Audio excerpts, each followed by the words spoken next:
All right, should be on air.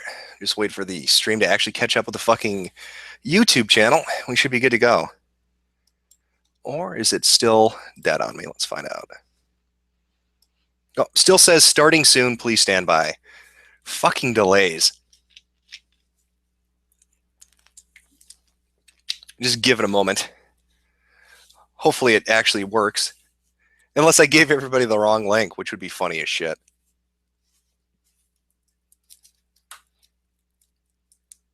Well, just in case you read this, for questions, yeah, I'm reading the chat for questions. That and Twitter too. Either of them's fine. Doesn't matter to me. Uh-oh. Is it going on or not? Oh, shit. Okay, it's live. Yeah, the way this Google Hangout shit works is confusing as all hell because it doesn't really show me the link when I go to the Google Hangout or whatever it is. And it doesn't actually let me know. It says it's on air, but it doesn't say the exact moment that it's broadcasting live. So there's always a fucking delay.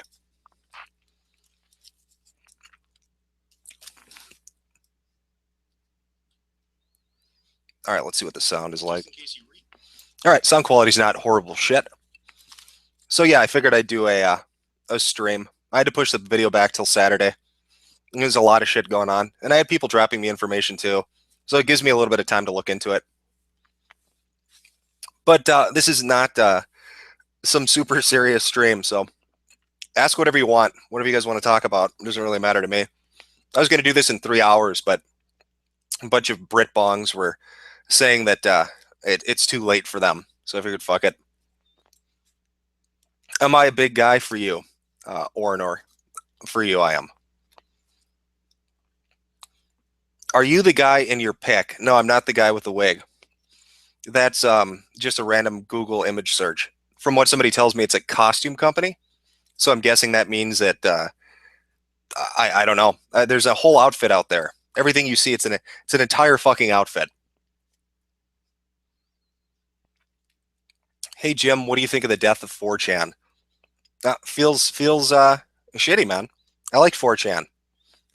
I just don't like the way I don't like the way it's going. I don't like Moot's reaction to the Gamergate thing or his crackdown in regards to a few other things.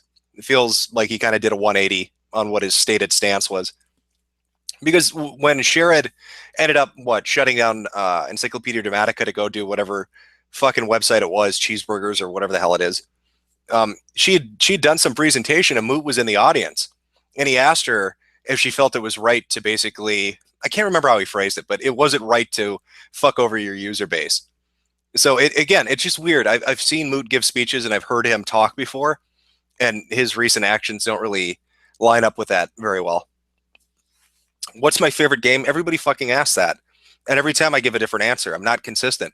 There are too many good games. I couldn't tell you what the perfect game is, what my favorite game is. What's my opinion of 8chan? I don't know. I like what I see so far. I mean, I've gone to the V board, the poll board, and the GG board. It seems pretty good. Random board seems to get a lot of traffic too. Did I read the EA statement? Are you talking about the one where they said that, was that the fucking statement EA released saying we shouldn't rape people? Is that the EA statement you're talking about? Because that's the fucking stupidest thing I've ever heard of. I need a video game company to tell me not to go rape people. That's brilliant, EA. That's another bold step forward in video games. Congratulations.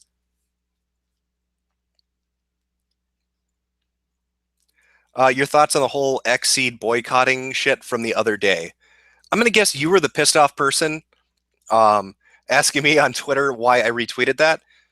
Like I said in the past stream, the whole Gamergate thing, just a bunch of different people doing different things. If you want to take part in it, go ahead. If you don't, don't. I didn't actually see the whole boycott Xseed thing. I actually missed that. I just thought it was male advertisers, tell them what's going on, try to get them to, pull ads from these different sites. But, aside from that, I don't really have an opinion. I like Xseed, so I have nothing against them. Washington Post reported that Gamergate... Oh, somebody's actually using Steam to ask a question. That's a new one. Let's see. All right, morality 124. Stream question. What? Why do you think you haven't ended up on Atheism Plus Blockbot yet? Well, I'm not an atheist, so it's probably. Don't they just block atheists on the block list for Atheism Plus? And besides, I've never had any encounters with any of those people.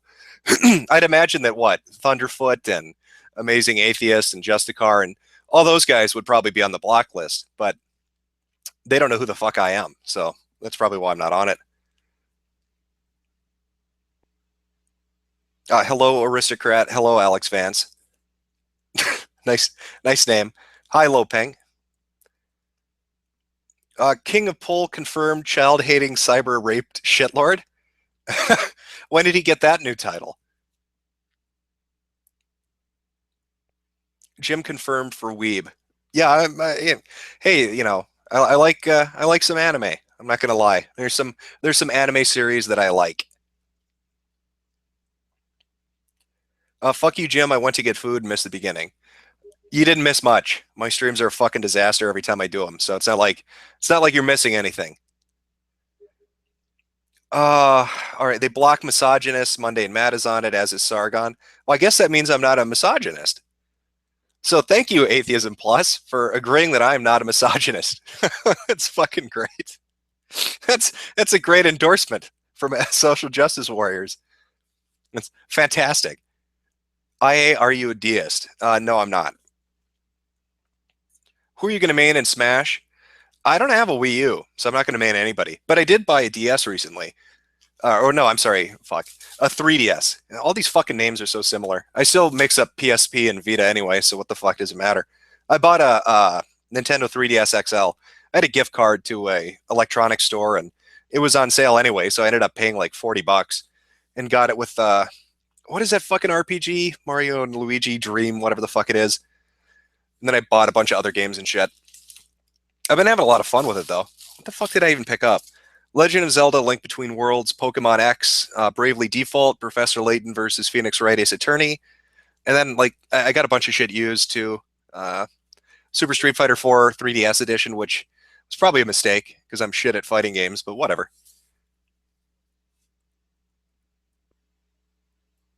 Uh-oh.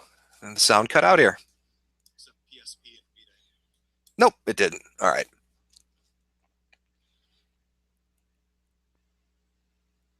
Then what the fuck are you, nigga? Are you talking about when you were asking about the DS thing? I said I'm an apatheist. It just means I don't have any fucking clue and I don't want any part of it. I got other shit I'm more interested in. But I really do enjoy watching theists and atheists fling shit at each other. Listen, I find that entertaining as all hell, and that's never going to change.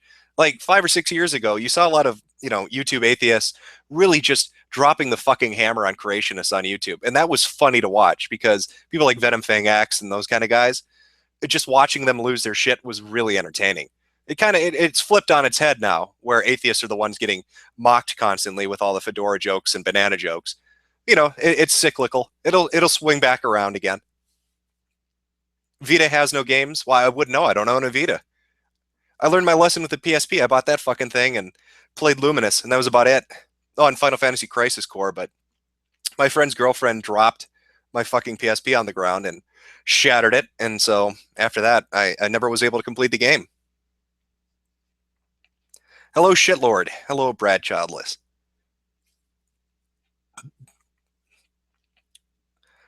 Let's see what we got here. Opinions on Tim Schafer. I have a lot of opinions on Tim Schafer. I like that recent Steam post he put up, though. Hey guys, sorry we fucked you over a second time. Couldn't finish the game, but thanks for the money, you stupid fuckers. How many times do you think he can pull that off? How many times do you think people are going to give him money for not completing a product before they decide, you know what, Bobby Kotick probably was right? Maybe we've been wrong about Bobby Kotick. Maybe we've been looking at this entire thing the wrong way. Bobby's a businessman. All right, that's what he knows. He runs businesses. He knows how to make a profit. And I'm not a huge fan of Call of Duty and a lot of the shit Activision does, but fuck me, man. At least when you go to buy a Call of Duty game, you get a Call of Duty game. You don't get a third of a Call of Duty game with a message at the end begging for Kickstarter money. Like, Bobby doesn't do that to you. But Tim, on the other hand, loves to do that to you. Oh, let's see. What do we got here? what do you think of the IGF's old archives on the Wayback Machine getting deleted? That doesn't surprise me. Listen, when Gamergate started picking up steam, there was that screen cap of Zoe talking to somebody about contacting the Wayback, or the Internet Archives, essentially, and asking to get information removed. So it's not surprising. And holy shit, I'm gonna keep hearing these fucking pop-ups. Sorry, morality, but I and everybody else. But oh, all right. For the stream, would you care for some udon, Jim Coon? Nice question. A stream question. How do you feel about Moot and GG threads being censored now? Like I said, I think it sucks, but there's other places to go. You can go to the Escapist if you want to go. You can go to 8chan if you want to go there. I mean, fuck, you can go to Something Awful and talk about Gamergate. How insane is that? And you know what? I'll say it again. I think Lowtex, probably put it best. I mean, his whole thing was, who fucking cares? It's just, to him, it's just shit to laugh at. You're gonna have people flinging shit. Why does it matter one way or the other? So why would you delete it? That should have been the approach Moot took. I don't know why he couldn't just put up a fucking sticky or let people go to a specific board to discuss it. But he needs that venture capitalist money, and to impress his pals at Google. What's your opinion on the mail list? Are you talking about the Game Journals Pro thing? I think Breitbart and I think Milo fucking knocked it out of the park with their articles talking about it. I get that I've heard people, say, "Oh, it's not that uncommon. People who work in, this industry will talk to one another, or sites will have internal mailing lists." But this wasn't a website's internal mailing list, and these weren't colleagues just shitting it up with each other. This was essentially everybody together on a secret thing talking about this for what, 4 years? Fuck that. I think it's bad. I think it makes them look bad, is what I think. Uh, now it's going quick here. Moot does it for free and Hot Pockets. Yeah, he does it. Actually, no, Moot doesn't do it for free. So far he's done it for about, what is it, $925,000 would be the total cost or the total amount in venture capital that he's gotten. So no, he's not doing it for free. I can tell you that much. Do I have a bucket list? No, I don't. Hey, have you ever visited my posting career? Nope. I don't know what that is. It's going too fast. Not anymore, Bitter Black. Slowed down a bit. Will you hug me, IA? I don't think that's fucking possible on the internet. Uh, I don't. Yeah, that's not going to happen. I'm going to guess. What are your thoughts on Emma Watson's UN speech? Why the fuck would I listen to Emma Watson give a speech in front of the UN? I don't care what Emma Watson thinks outside of the UN, let alone in front of it or inside of it. Uh, None of her opinions really. It's not like I don't think, holy shit, Emma Watson said something. I need to really go pay attention to this. I need to listen and believe. So I don't know what she said exactly. I know the whole marketing shit that was going on with the, trying to shift blame onto 4chan. I get that. I understand the background story to that, but I have no idea exactly what she said, and I don't really care.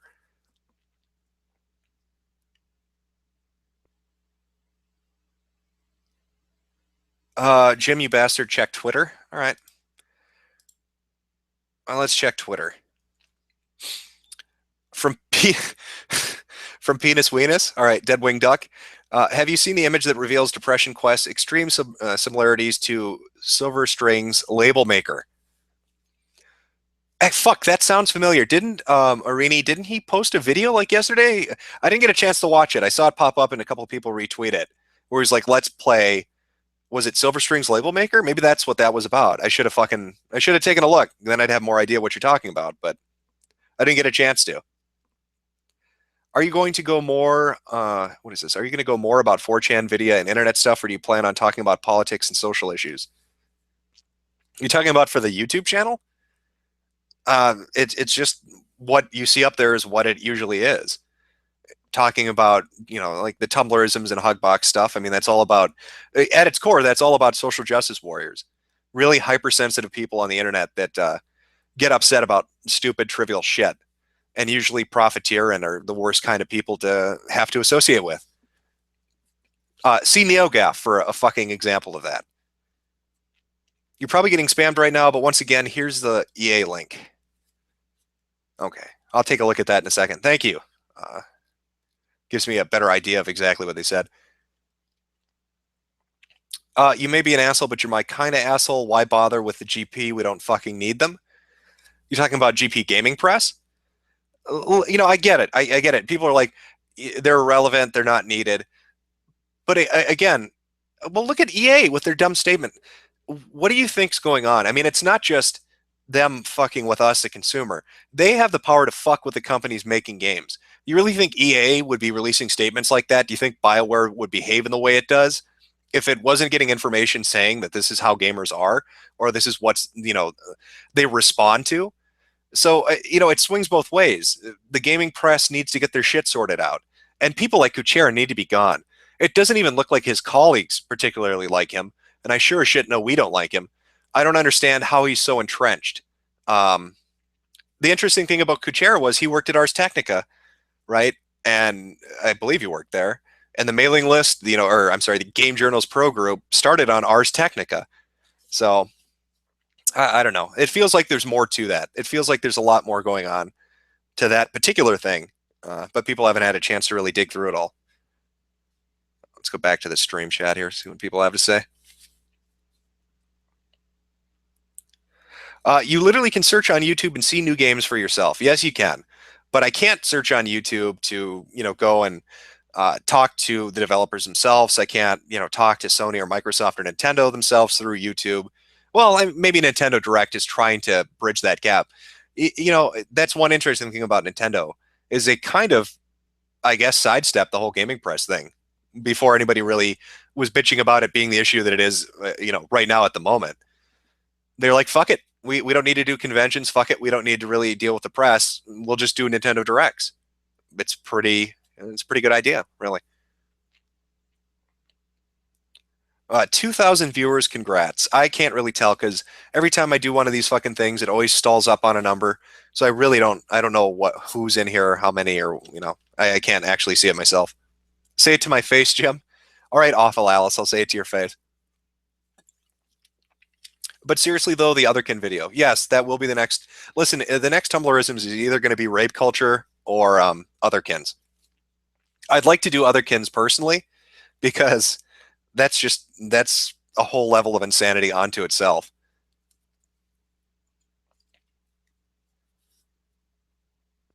Oh, let's see, what do we got here? Have I ever run into SJWs in real life? Yes, to a degree. Yes, I have. But not anywhere near as bad as what you see online. I think that's because I'm so far away from San Francisco, which apparently is the fucking epicenter of this, that I've got a little bit of a buffer in place to protect me. What's my opinion on Bongland? Love Bongland. And just as much as you probably like Clapistan. So I think we're even in terms of that. Uh, all right. Dear IA, opinions on Mossad Mossad and what? There was a second part to that, but it rang by. Or it flew by quickly, so re-ask it if you can. Digra DARPA, talk about a bit. Digra DARPA. Well, I know that, King of Pole and Sargon and all those other guys are working on something looking through the Digra stuff. Where is it? I did for a while. Listen, again, it for me, at least with the DARPA funding, it comes down to letting incompetent people have access to tax money. I don't like that. That's why I tweeted to DARPA itself, if you want to waste your fucking money, go on Craigslist. Because if you're financing people and people connected to other people that are making statements like peer review is bullshit, and we need to basically shove down the throats of everybody our stupid fucking beliefs, there's an issue going on. Fuck. And I had access to all this shit before, and now I can't find it. Where is it here? Oh, I think this might be it. Okay, yeah. I'm going to post this on Twitter, and you can go take a look at it there. If I post the link if I post the link on the YouTube stream or whatever, it's just going to get buried. So there we go. That is the so Project Immerse had essentially applications that you had to fill out. If you want to kind of see the connection between Digra and DARPA, I guess, if that's what you're looking for, that would be the link to start with.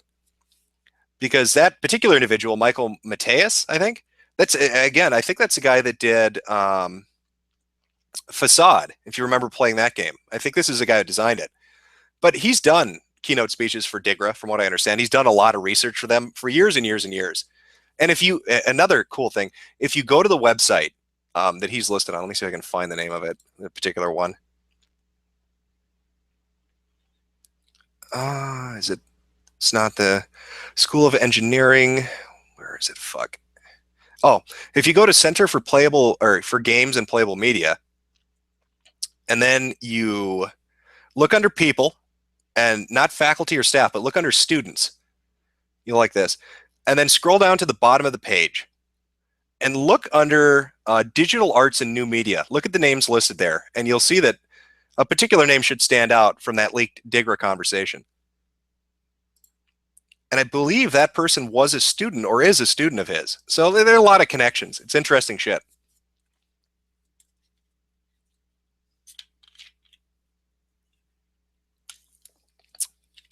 Ebola Chan loves me. All right. No, the funny thing about the Ebola Chan shit, didn't Ariland, like they picked up right away that that was a fucking joke. So how is it an image board used in Nigeria gets that that's a fucking joke? But apparently mainstream media thinks that there is some concerted effort to start voodoo on people in Africa using Ebola Chan. What in the fuck? Camera Lady wants to know if you like Indefensible or Indefeasible. Indefeasible. I'm blanking on that right now. I've had a long day, so my mind's kind of fucked up right now. Give me a second, and I'll unfuck it and then answer the question. Where do I go for news? Are there any reliable sources? I've started to use different sites that are out there. I mean, I'll swing by GameSnosh and TechRaptor. I'll swing by Niche Gamer, that kind of stuff. But generally, I like other people's opinions. I'll talk to people I know, or I'll just go on an image board like 8chan or 4chan or whatever and just fucking listen to how people are talking about it. It seems more straightforward.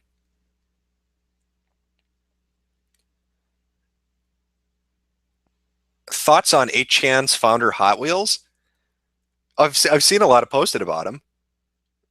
You know, I Scoot seems fine by me. I don't know. I have no problems with Scoots. So, Jim, can we hear? Where was it? Jim, can we hear your thoughts on 8chan and people? Yeah, it's like the fourth time you've asked. Like I said, 8chan I have no problem with. I've been to the V board, I've been to Poll, and I've been to GG on 8chan. It seems fine to me. And they let you talk about whatever the fuck you want to talk about. So, compared to 4chan right now, that's way better. Oh, Indefeasible, her videos. I'm sorry, fuck. I liked the videos. I watched them. I know that there were a few things that they were a little off about, but listen, if you want to dig through all that shit and start finding connections, why not? Seems fine to me. Half the reason the majority of shit that we're even talking about and seeing right now is out is because people took the time to dig through and be obsessive and look at stuff and really track it down. I like that kind of stuff. It's interesting to watch and find out what people find. IA Steam says I can't add you. That's because I haven't paid Gabe money yet. I know I got shit on for that Steam video, but fuck you all. I stand by what I said. That feature, if I remember right, before they implemented the community market and they did the card system and the level systems, there wasn't a fucking cap on how many friends you could have, or at least not a starting cap on it. It was a subtle way of basically nickel and diming people for just a little bit more. And I don't know. I don't like it, I guess. Or if you're going to do that, at least let me just pay you directly. I don't want to fuck around with the community market. And I know people say, oh, you can just play games and earn cards and go through the trading system. But I can't trade cards and I can't, earn or money has to enter the system at some point. Somebody's paying for shit. When they, buy cards from you or when you buy cards from them, money's exchanging hands. You can't just trade your way on and on and on. It's not going to happen. Let's see. Debate Aaron. You talking about Grongi or Grongi or I don't know how the fuck I say his last name, to be honest. I don't know what I debate him about. Somebody had mentioned that he had wanted to do a debate before, but I ended up getting sidetracked doing something else and looking into shit with a group of people, and so I didn't have the ability. I didn't have time. Check my Twitter shitlord. All right.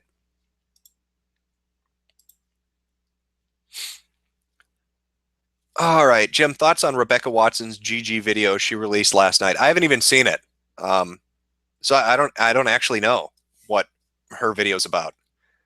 I'll check it out later, I guess, and see what I think. Let's see. Why you got that UKIP leaders mug on your Steam account? Because he's got a magnificent face. How can you not like that look? Look at him. He's a happy son of a bitch. That big fucking chuckle. It's a great picture. I don't know why you don't like it. It's fantastic. Let's see. It used to be 300 friends. There's also hundreds of people that would give you a bunch of cards to add you. Yeah, but then that's from somebody on Twitter. Yeah, but then I'd feel weird about doing that. I don't want to take shit from people. I don't even listen. I don't like the wish. This really pisses me off. This isn't something Valve did to intentionally fuck with people. It's just I wish there was another way to do this. I don't like the wish list feature on Steam. I just wish they had a bookmark feature that was private, or maybe there is a way to do this, and I just don't know. I don't want people buying me games, but I want to at least be able to mark down what games I'm interested in. So when they go on sale, I can easily check through the list and just be like, oh shit, this is 40% off or 50% off or whatever. The only problem is with a wish list, it's public. So I've had people send me games and then I fucking hate that because I feel like if I refuse, it's being rude. So I accept it, but then I feel like I owe them. So I have to send them something back in exchange. So I'm just fucking myself out of money because I'm an idiot. But yeah, I don't like taking stuff from people. Cards, money. That's why I don't have ads on. That's why I don't have a Patreon or a Kickstarter or any of that shit. It feels weird to me. Jim, why is Joss Whedon such a beta male pussy? I don't know. Maybe he drank the Kool-Aid. Maybe his proximity to the types of people we're fighting against in Gamergate have influenced him in a way that he can't unfuck his mind. I don't know. You'd have to ask Joss Whedon. Oh, let's see. Somebody on Steam. What is this? They just implemented a follow feature. Smile for meter or smile for me, dear. Jesus. What do you mean a follow feature? Ah, and because of the delay, I'll hear back in about 5 minutes. Okay, let's go back over here. Oh, you can gift me Team Fortress 2. Oh, well, of course. Who wouldn't want another copy of that? My opinions on Adam Sessler. You know, before I used to I liked Tech TV. I don't know if you guys ever watched Tech TV, like Call for Help and that kind of stuff, like Leo Laporte. Tech TV was fucking great. I really, really liked Tech TV as a channel, and I loved their fucking programming. And then the merger with G4 happened, and I thought, oh shit. At first I thought it's going to be great, right? It'll be video games and technology. How can that possibly go wrong? But as we found out, G4 instead just kind of cannibalized Tech TV and kept what was it, X Play, and what was the other show they kept? Attack of the Show, I think, for a little while, and they pretty much got rid of everything else. I can't remember the name of it, but there was like a late night show with the white guy and the black chick. It was really fucking funny. They also had like a God, I can't remember the names of half these people or their shows, but there was also another one where it was like they take questions from the phone and from online. It was two chicks basically that did like a weekly show or a daily show, maybe even. But yeah, I really liked it. But so they kept X Play around, and I thought it was going to be good. And I liked watching X Play. I liked Adam and Morgan, but I don't know what the fuck has happened to Adam. He is he. I see all the cocaine and meth references. Yeah, I don't know what to tell you, man. But yeah, and now everybody's talking about Tech TV. Tech TV was great, wasn't it? Tech TV was fucking amazing. Jim, what are your thoughts on SRS docs list? Are you talking about the one that got posted with like what was it? Adam Baldwin, Milo, Boogie, and there were a couple other people on there too. Shoe on Head, and who are the other ones? They've all released statements, haven't they? I mean, a couple of them said the docs weren't accurate. The other one said, "Who gives a shit?" Or it was just publicly available information or old information. Unscrewed with Martin Sargent. Fuck, thank you. The Return of Zack. Yeah, that was the fucking one I was thinking of. Screensavers. Yeah, that was a really good one too. Yeah, Call for Help and Screensavers were fucking amazing. And the thing that sucks is the only you can find full episodes of those on YouTube, but they're like 240p, and I can't remember what happened. The guy who posted them on his channel said something to the effect of they're they were like on a computer's hard drive or something, but they weren't the master tape, so the quality was just fucking awful. But he's like, well, at least it's something. But occasionally I'll go watch them again because I really like them. Call for Help and Screensavers, those were fucking amazing shows. And fuck G4 for what it did to Tech TV. I mean, what did they do exactly? You have a network that doesn't even does it even show video games anymore? Does it show technology anymore? It's the last I saw it was nothing but 11 hours of cheaters and fucking 13 hours of cops. That's what G4 has become. If it even still exists, didn't that go under now too? I don't know. What are your thoughts on Matt Clark from IGN attacking Milo on Twitter? Wasn't Matt Clark the one that went on like a tirade a couple nights ago? And his Twitter's deleted now, isn't it? Again, it's like I know some of this stuff, and doing the video, I've been going through a lot of shit, but my mind is fried from it. That's why I had to push it back. There's too much shit to cover, and so I needed a couple more nights essentially. Where do you get skill in where do you get skill in debate, argument creation, and information gathering? Are you just asking me that generally where you do that? I have no idea. I'm shit at it. Most people are shit at it. G4 is now Esquire. Well, that's fitting. G4 is dead. I'm not going to shed a tear for that. Fuck them. G4 did to tech what sci-fi did to science fiction. Cops and cheaters. Yeah, that's really what it was. It was nothing but that. G4 killed nerd programming of the network. Yeah. Again, that's bullshit. I just don't fucking understand it. And like Tech TV had some really fucking unique shit. Like they showed like a 2 hour anime block at like midnight. And they also had this really weird show where it would just show like clips of video games and shit and other stuff. And that's all it was. There wasn't like a host or anything. That was really good too.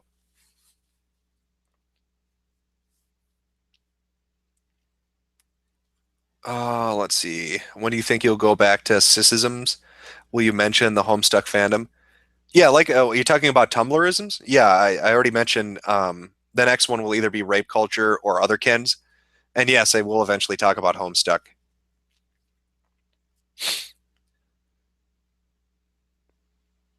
Actually, I'm going to jump back over to Twitter, see if they got anything they want to ask. Someone asked about your nudes. That's probably not directed at me. Oh, okay. Yes, okay, that was directed at somebody else. Fucking Twitter, man. Tech TV should be on archive.org. If that's true, I'll check it out because I'd rewatch the shit out of their stuff. It's called Follow Games and Software.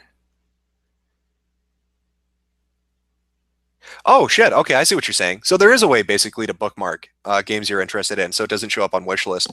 If that's the case, I'm just going to delete the wish list then and follow the games, I guess. If that's the equivalent of bookmarking it.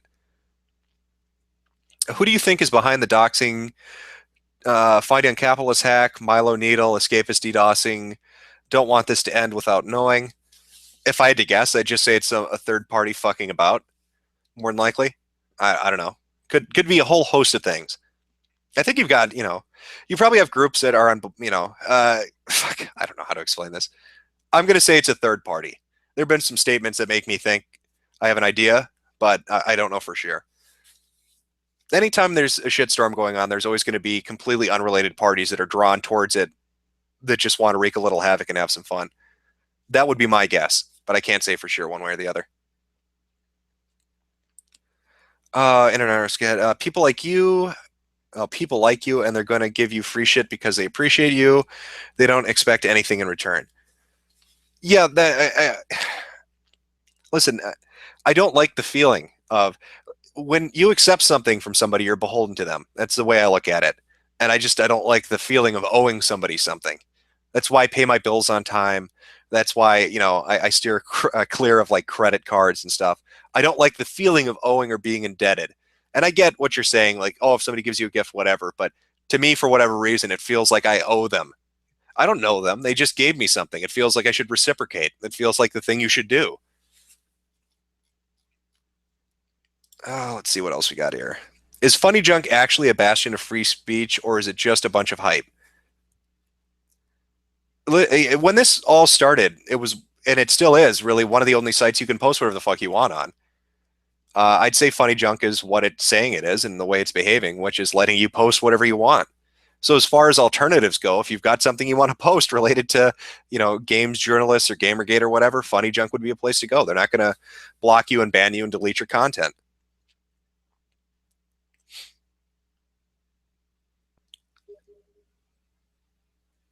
Oh, this one's good. Oh, let's see. Somebody's asking me if I'm Ken Ashcorp. No, I'm not. I'm not. I don't know why. I've seen that float around a couple of times. No, I'm not. We don't sound anything alike. I have no fucking musical talent. I'm completely untalented when it comes to music or art. I'm fucking horrible at that shit. That's why it impresses me a lot, because I can't do it. So no, I'm not him. Would you ever consider doing an investigation in SJWs in academia, government, science, and law? Yeah, that would be fun. I talked about the source and behind a lot of it, and it is academia. It's a specific part of it. But yeah, it'd be fun to do a video series on that if people were interested. But I have no idea if they'd be interested or not. But I like Homestuck. Does that make me an SJW? No, it doesn't. I know there's confusion. Like people still are struggling with this idea of what a social justice warrior is. They're horrible people. So really, you shouldn't be asking yourself, "But I'm gay, or I'm transsexual, or I like Homestuck, or I do this, or I do that." Just ask yourselves, are you the world's biggest asshole that uses other people as a shield to fucking avoid criticism? Do you live in a hug box? Are you hypersensitive? Can you admit that are you incapable of admitting you've done something wrong? If that's the type of shit you're answering affirmative to, then yeah, you're a social justice warrior. They're terrible people. Uh, just because you're not one, just because you like Homestuck. What is my opinion on illegal drugs? I don't use illegal drugs. As far as pot goes, watch the states that legalized it. I'm sure they're making a fucking ton of money through secondary businesses and taxation. So who knows?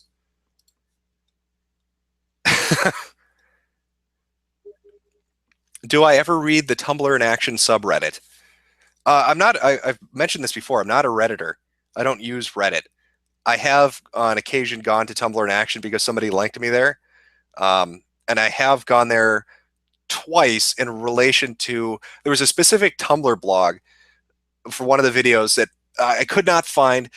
Basically, I'd gone through and I looked at what they were saying, and I forgot to screen cap it.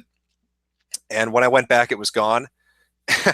And so the only place that actually ended up having a fucking screen cap of that was Tumblr in Action. So when I did the search term for it, they popped up. I went there and got the image, and I was good to go. Let's see. Do you feel the Gamergate movement is slowing down at all? No. Nope. I don't think so. You look at, God, there have been a ton of articles all over the fucking place. People are making videos, people are doing streams about it all over the fucking place. I talk about it, I'll talk about it in the video on Saturday. In relation to people, I'm not going to go into it now, but you'll hear about it in Saturday. Oh, let's see. Go back to the stream here. What's my view on porn? Everybody watches porn. I have no view on it. It's a very mundane thing to ask about. Somebody saying something sensitive. Yeah, I like their threads where they go on about moderation. That's funny as shit.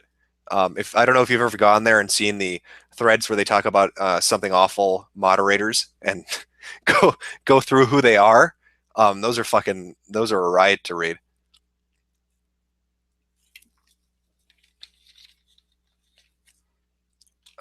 Let's see. Are you a horse fucker? No, yeah, I talked about this in the whatever Hugbox Chronicle video it was. I don't watch MLP. It just doesn't appeal to me. It's not something I'm really. I don't know the names of the imaginary horses. I still get shit for calling molestasia, and then they say that's the wrong way of saying it. Sounds more fucking regal to me, all right, than molestia. But whatever. NeoGAF isn't discussing pro Gamergate articles, or isn't discussing the pro Gamergate article by TechCrunch. Of course, NeoGAF's not fucking discussing it. You can't go to NeoGAF and post and give an honest opinion. You need to suck Evilor's dick. You need to suck the dicks of the moderators and admins. There have been so many screen caps of the fucking ban messages from people who dared to step out of line. Look at what happened to Boogie when he went over there and tried to talk about Gamergate or anything really against the fucking groupthink mentality. He just got hammered on fucking nonstop. I know people are pissed at Boogie always fence sitting and he's jumping back and forth, but he got the holy shit kicked out of him over on NeoGAF for daring to even try to bring up a counterpoint to any of their bullshit. Do you think a video crash is coming? Yeah, but I don't think it's related. Yes, but I don't think it's related to gaming journalism.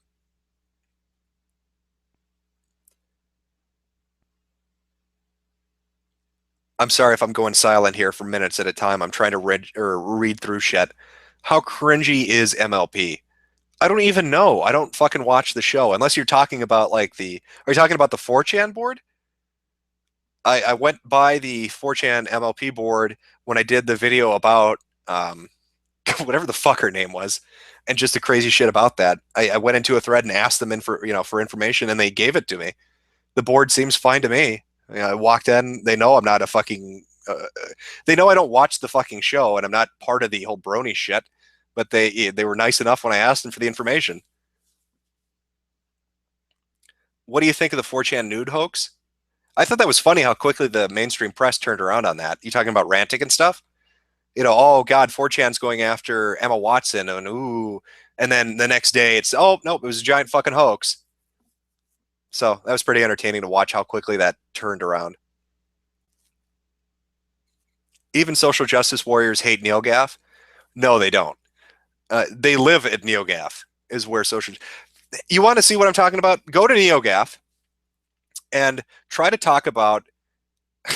Start a fucking thread on NeoGAF about anything to do, or go into a thread on NeoGAF about anything to do with race or sex in games. If you do not follow 100% what everybody else is posting, you will be banned. They will pick a reason out of their ass and they will ban you. That is the reality of NeoGAF. And of course they're talking about dumb shit like that in relation to video games because it's SJW Hub. NeoGAF is the forum version of Tumblr. What would be the leading cause of a modern video game? Of a modern video game crash? Well, think about it. I mean, you have oversaturation of the market. Before, when it happened, the first crash when it took place, it was the hardware makers couldn't regulate who was putting software out, so they were just all these shitty games were flooding the market, and people were getting ripped off, and they got very angry about that. Now what we have is it's sort of the same thing. Games are coming out, but instead of like 1,000 shitty games, we've got maybe 100 decent games, but they're just pumping out shitty DLC and shitty add-ons and shitty early access and shitty this and shitty that. Games have found a way, and it's genius from a business point of view, but it's only short term in the way it's going to give them gains, not long term. Early access, you were paying a game company to beta test their product, is really what early access is. They have put the cost of having people that would usually do this internally off on you as the consumer, and you happily agreed to it. And then after the early access period is over and you have your copy of the game, then you got to go buy the 48 pieces of DLC. So again, it's not like 1,000 shitty games. It's just a few, it's like a handful of normal games with shitty aspects to them. And that's kind of like the way it's flooding the market right now. Fuck. I mean, look at fighting games are notorious for this. You've got, character DLC, you've got fucking costume DLC, and it's not necessary, but it just put a fucking product out that's complete for once. I don't need 4,000 fucking add-ons to my game. I just make a fucking complete game.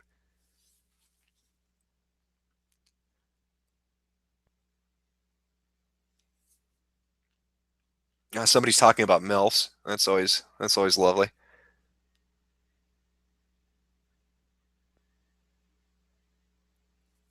I'm gonna pop back over to Twitter here, see what they got to say.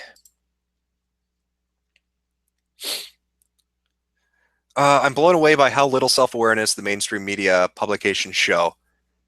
Are you talking in relation to them covering Gamergate? Or are you talking about they're covering the Emma Watson thing? Um, yeah, again, the press has issues. I agree with that. Where do I join in the chat for your stream? It should be through YouTube. If you go to the YouTube link, I'm sure it's out there by now. You can comment in the chat thing, and if I see it, it goes by pretty quickly. But I'll answer if I see your question. I'm not going to dodge you. Let's see. I've noticed Anita currying favor with the SJW crowd by adding trigger warnings to her videos. What the fuck is a trigger? A trigger warning is ridiculous, is what a trigger warning is. Post-traumatic stress syndrome, like that exists. If you go to a war zone, you're getting fucking shell shocked. I mean, they're taking something that was really a condition for somebody that's either been in a war zone or has been through the most horrific thing you can imagine. And later on in life, like it's a soldier returning from the battlefield and somebody, during the 4th of July sets off a bottle rocket and he hears it and it gives him a fucking horrible flashback of being in the jungles getting shot at or something like that. So a trigger warning is basically what a bunch of middle-class white suburbanite social justice warriors use to try to mimic that. Like, oh my God, I'm so triggered by the fact that you mentioned that word and that word makes me sad. And that's the same as a fucking soldier that got shot at, not wanting to hear a bottle rocket go off behind his head. Like, fuck these people. They're so overly sensitive. And it's not realistic. The real world is not going to fucking coddle you. The thing that really pisses me off with trigger warnings is that they're trying to get them on college syllabi. Like, there's no reason trigger warning should be on that. You're going to try to tell me there's a problem with fucking Shakespeare? They tried to get a trigger warning on Merchant of Venice, saying it was anti-Semitic, and other works of Shakespeare because of violence and misogyny and sexism and racism. Okay, what does a trigger warning accomplish, especially in a college setting? What are you telling me then? That you can't partake in that particular assignment or that coursework because you're too triggered to do it? What a lazy way to get a degree. Why wouldn't everybody be offended then? Oh my God, I can't do this engineering course because everything about numbers and engineering triggers me. So you're just going to have to give me an A, because if you don't, I'll sue you because I've got post-traumatic bullshit disorder. That's what they have. Post-traumatic bullshit disorder. It's PTBD is what these fuckers have.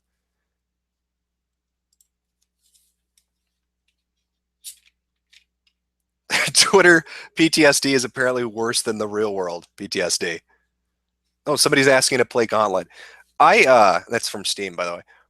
I played that. I don't know. I don't know if I want to talk about Gauntlet because I'll probably get people angry if I do. I played the first 4 levels, or the first act, however you want to define it, of Gauntlet. You basically you go in through one doorway and you've got 3 segments to it, and there are 4 of those. So 12 levels in one act, I guess. Um, it's a good game and it's fun with other people, but it's not fun on the same level that the older Gauntlets were. It's not as arcadey as the older Gauntlets were. There aren't you fight over what, a crown that gives you power up, or it gives you points at the end of the level, really. So you're kind of competing for score, I guess, which is a neat feature. And then you have abilities through, what is it? Are they the relics or whatever they are? You can get potions to activate those, and that's fine. But it feels like it's lacking in that regard. I remember like the arcade gauntlets and the N64 versions, and those were fun. The NES versions, those were fun. This Gauntlet doesn't feel gauntlet-y enough to me for some reason. And I didn't like that, at least for the first act, those first 12 levels or whatever, that every second level, so you go through the doorway, you got 3 levels. Every second level was the same, and I get it, you're running the gauntlet from death, but it was the same. You couldn't defeat this guy. You have to run from him, and it was just, I don't want to do a chase sequence every fucking second level. It takes the fun and surprise out of it for me. But that's minor bitching. It's a $20 game. It's worth the money, especially if you have friends. You get your bang for your buck, I guess. It's fucking longer than God mode was. Christ. Why is my voice so sexy? It's not. My mic is shit. My voice is shot right now. I'm sure it's probably coming through crap quality. That's what happens when you're too poor to go out and buy decent mic equipment or get a decent fucking computer. Bring me on IA, King of Pole. How would I even do this? Let's see. There should be some place that gives me a link. Oh, where is it? Oh, invite people. Let's try this.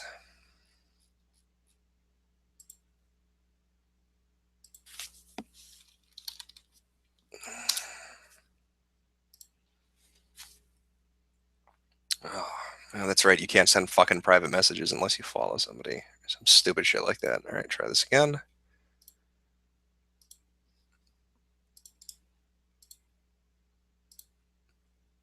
Okay.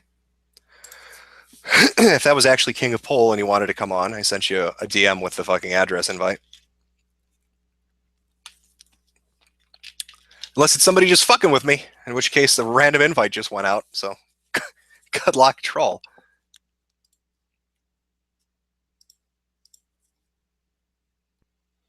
Go to your Twitter account. I gave you a link. If you click on the link, it'll directly bring you into the chat. I know that it's implemented through Google Plus, and there are other ways of doing it, but I just send the link because it seems to work easier for me.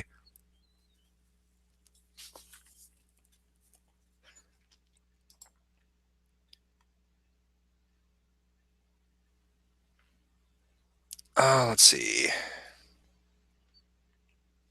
All right, give me a second here. See if I can get this to work.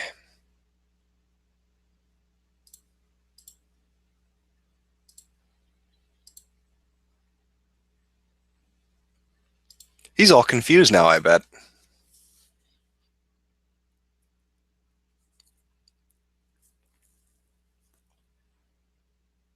$3,000 people are listening right now. Again, I can't see the number of people listening. It always fucking stalls up on me.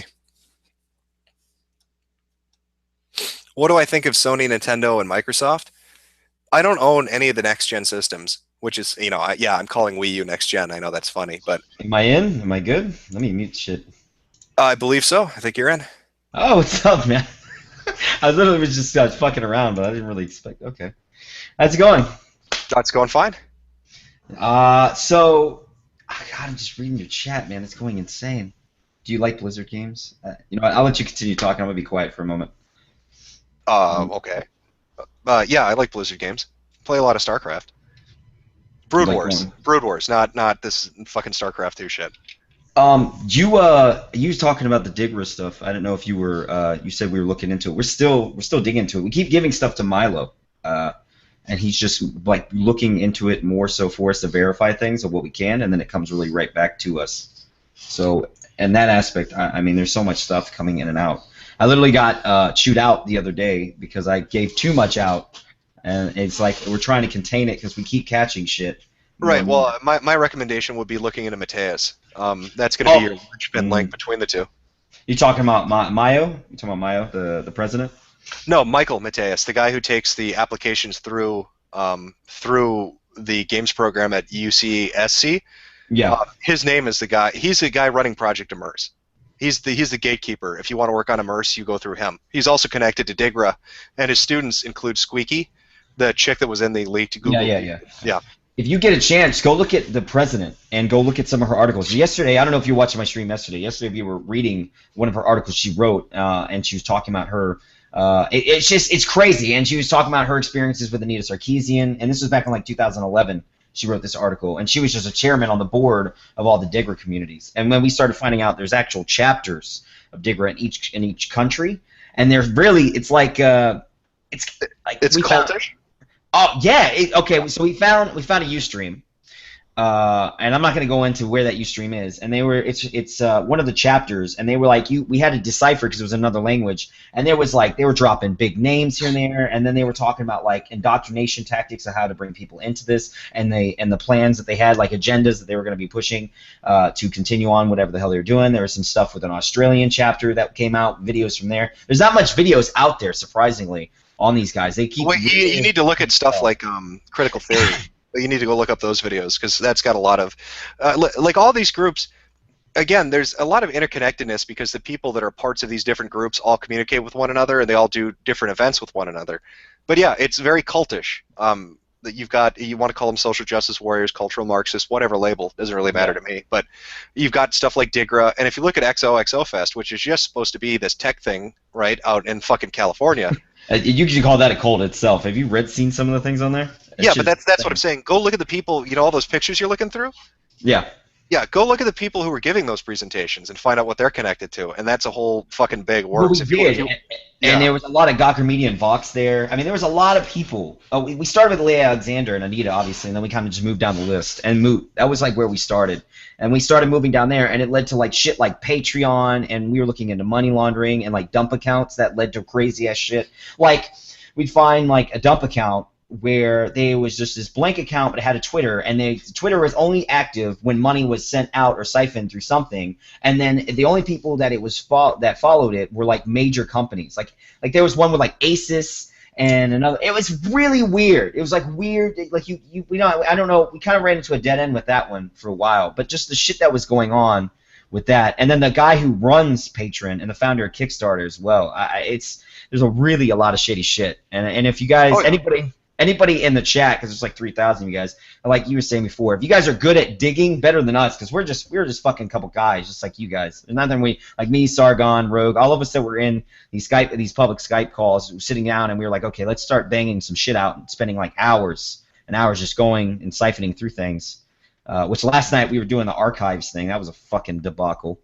Well, yeah, I mean, last night I know you were doing a stream. I got a chance to check out a little bit of it, but I went on Skype, and then like you have to manually click through contact requests, so it took forever to go through them. And then I felt bad because I hadn't been on there for a while, so I was talking to some people. But like Digra XOXO, you look at there's shit going on, and I think that with the gaming journalist stuff, that it all leads into itself. But again, you have this core group of people that really are at the center of a lot of it, and I think the more you dig, you're going to start to see that picture better. When you're looking at Silver Strings and XOXO, when you're looking at Digra, when you're looking at Patreon even, or Kickstarter, you're going to start seeing names that consistently pop up in each of those. And I wouldn't put it past. I'm not saying Patreon as a service is bad. It's an interesting idea, but I think the use that it's being used for right now is just nefarious. Right, and look at the owner.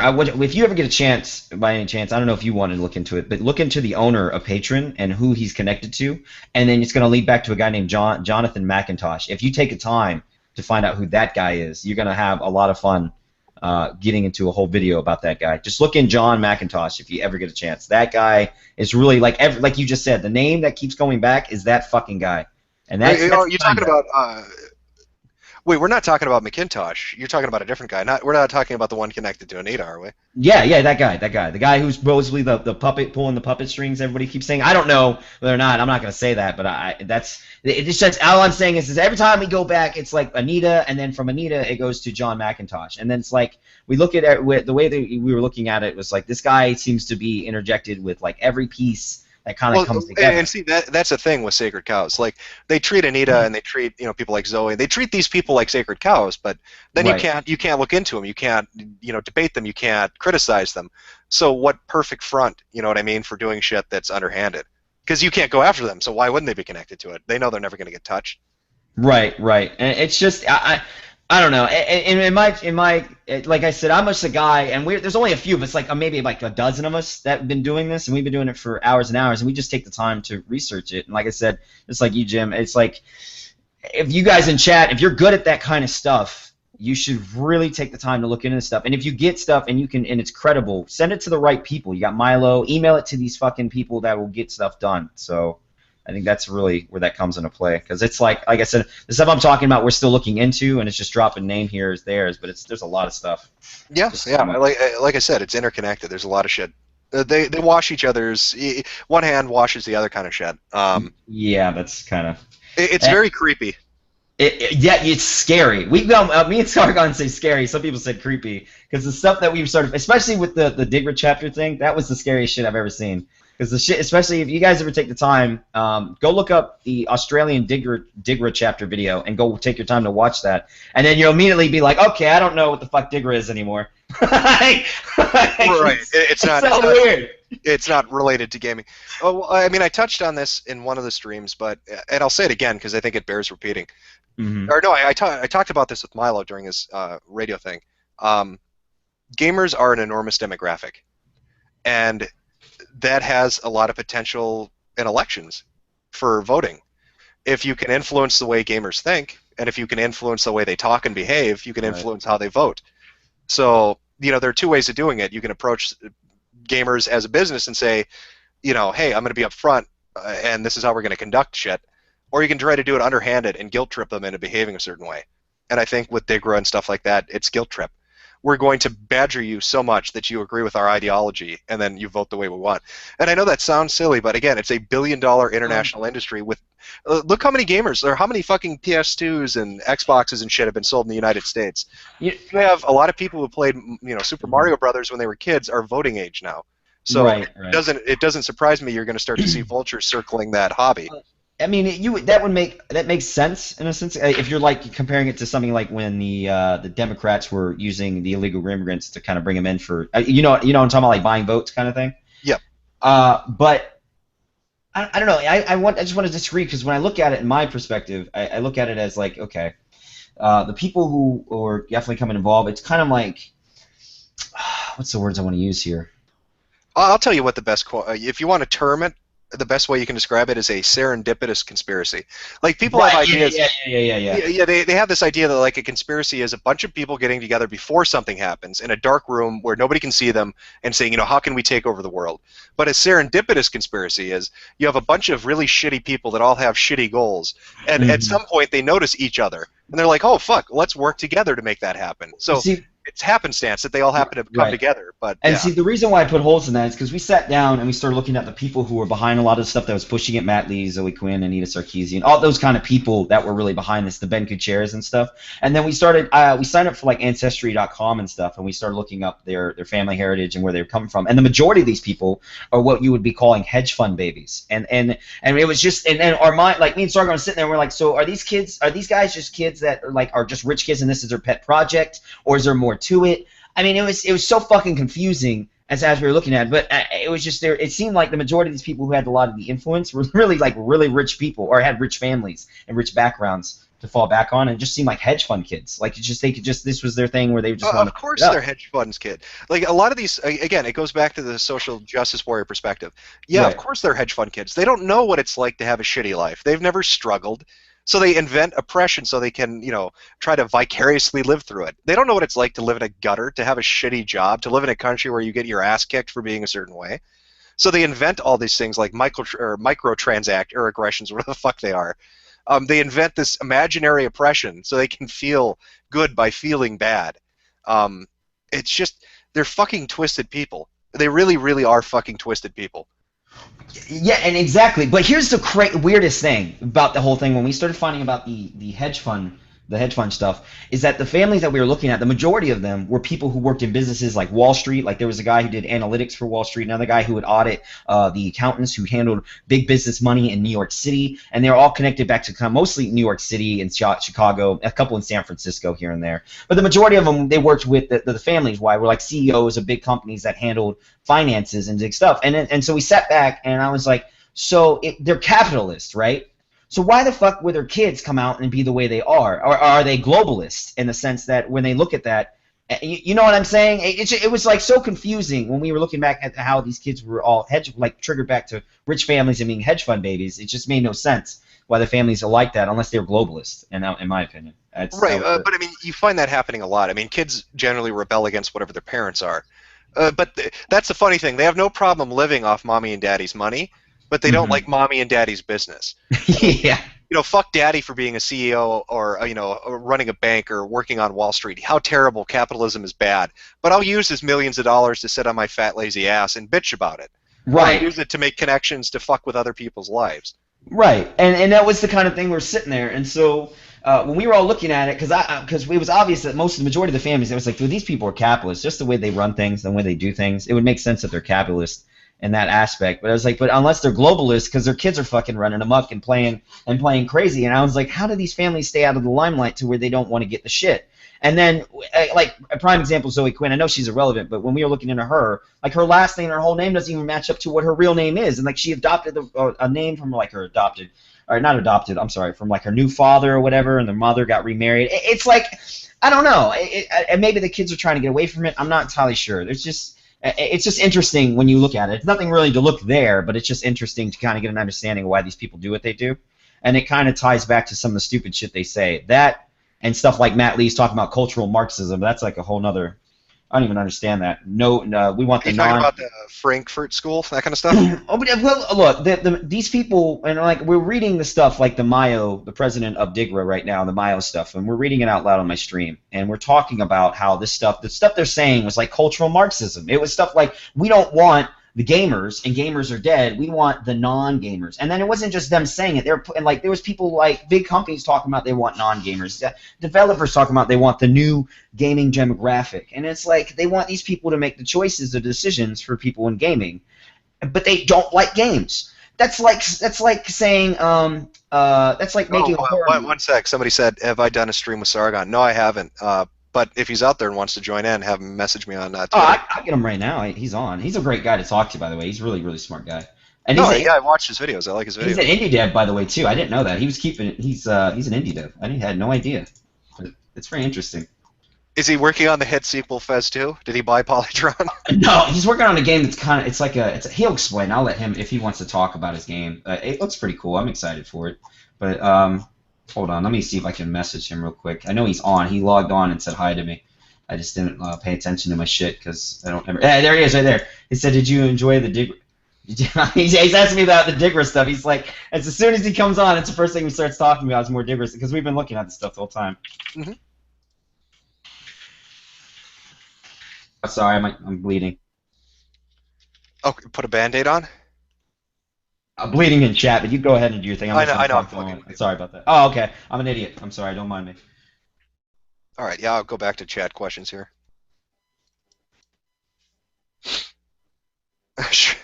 Yeah, Donald Duck, or Dolan Duck. Yeah, Shrek caused the Holocaust. He traveled back in time and was solely responsible for it. What do you think about the Fine Young Capitalists meeting their goal? I figured they'd raise the money and be able to move forward and design the game. It seemed like they had a lot of support, so it doesn't surprise me. Speaking on the Fine Young Capitalists and the is that what you're talking about? The Vivian Games game? Is that what it was? Yeah, somebody was asking about them meeting their goal. What did anybody see Matt's response to Twitch TV banning Matt for talking about Gamergate on Twitch when he was showing off the game? Did anybody else see that when that happened? Just out of curiosity, chat. I just was wondering. Anybody saw that? Because I missed that, but he told me all about it. No, I didn't see that. Apparently, he was streaming on Twitch TV, and he brought up Gamergate, and they banned him for that. And he was streaming, talking about his game and stuff, and then he started talking about the Gamergate stuff that was going on, like we would normally do right now, or in my stream, or in one of your videos or something, and then they banned him right afterwards.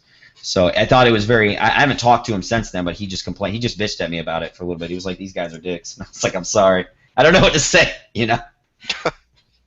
Hold on one quick. I'm gonna get him in here. He wants the link, so I don't. Where do I get the link? I'm new to Twitter as well, so I have no idea how this shit works. Yeah, oh, there we go. Hold on. I got it. Sorry. Let me check my fucking privilege here.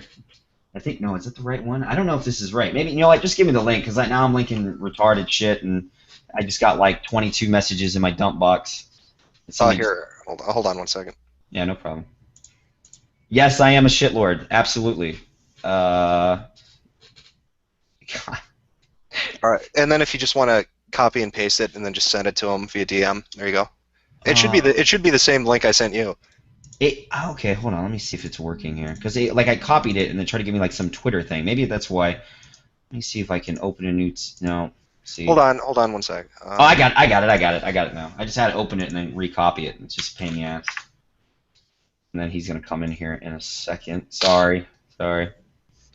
What's your opinion on SJW Andrew thing after? He's not a social justice warrior. Listen, if you listen to the Whiskey stream, okay, and the guy's first thing, they brought me on there to debate this guy, and the first shit right out the gate, okay, is I'm a social justice warrior, but I'm also a Nazi party member, and ISIS did better things than Gamergate is doing. Okay, right off the bat, he says this, and the first thing me and Whiskey ask him is, "Are you trolling us?" And his next response was, "Yes, I am trolling you. I'm trolling everyone in here, and the reason why is because I want to make you guys take the bait so I can use it against you, and in different various means." As you know, after So that, you got trolled, is what you're saying. Andrew was a troll. the first Andrew, yeah, the Andrew guy, he came on and that was what he said. So I immediately said, okay, that's all I need to hear. You're a troll. And me and Whiskey want to get rid of him. But the people, there was other people in the call and the debate. There was about 2,000 people watching the stream, and it wasn't on mine. It was on Whiskey's. And they started debating this guy soon afterwards, and he started jumping to like Anita Sarkeesian and Zoe Quinn and trying to make them relevant and like harassment, how he's a journalist, and just trolling even more. And then he kept mentioning how he was trolling them as they were talking to him. And then he kept calling everybody a sociopath. Like the chat was a sociopath, we were sociopaths. So I stopped him. I said, "Listen, do you even understand what a sociopath is? You're talking to somebody who's a psychologist." And he stops. He's like, "I don't need to explain myself to you because you're a jackass." And I was like, "Okay, so your feelings are dictating things." And then I just cut him off. I was like, "Look, I'm out, guys. You know, just this is the kind of guy you want to avoid and block him on Twitter. Move on with your life and just walk the fuck out." But they debated him for another like hour and 30 minutes right after that, and I left. I couldn't do that. There's no point. Did somebody join? I don't know. I gave it to Sargon. Somebody joined and left. I might have been Sargon. He got bad internet. Ah. I'll give him the link again. Let me see if he'll try again. All right. While you're trying that, I'm gonna read through the chat here because it looks like let's see. A hedge fund kid is a plant-based Juken that lives in the forest and steals the gold from passing merchants. That's good old Paul.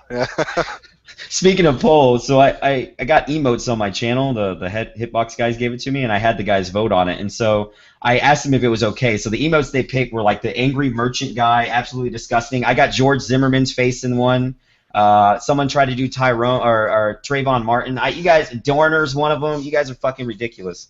I don't even know how you got these passed, but you guys are fucking ridiculous. Well, what were you expecting with the name? Well, they voted on it. There's a couple Ebola Chan ones in there. There's like one of her, then a heart with Ebola wrapped around it. It's fucking ridiculous. I have no idea. These guys are fucking, they're crazy. Oh, wait, I got some shit popping up on Steam. Let's see what they want. Fucking Dina. Are you a fan of the TV show Elf? Who is your favorite character? Well, yes, Elf is a fantastic show. And the father character would obviously be the best character on Elf. Jim Drew. That would be my answer to that. Is 8chan pulling a PR stunt, or is 4chan really kill? Is Moot a sellout SJW faggot? Like I said, I think Moot is looking to earn more venture capitalist money. That would be my guess on it. And he is being influenced by the people who would provide that money, people that attended XOXO when he was there. Hi, Jim. I'm Mom on the radio. Okay. Yo, can you play some Gauntlet? Not right now. Somebody asked you about Dina. Look, listen, I asked Dina to come on my show to explain, and same with Rebecca Watson after that fucking video she uploaded. That was like a whole other thing in itself. But and Dina refused outright. She blocked me right off the bat. She did. Yeah. And then Rebecca Watson DM'd me, and I ended up being called a misogynist.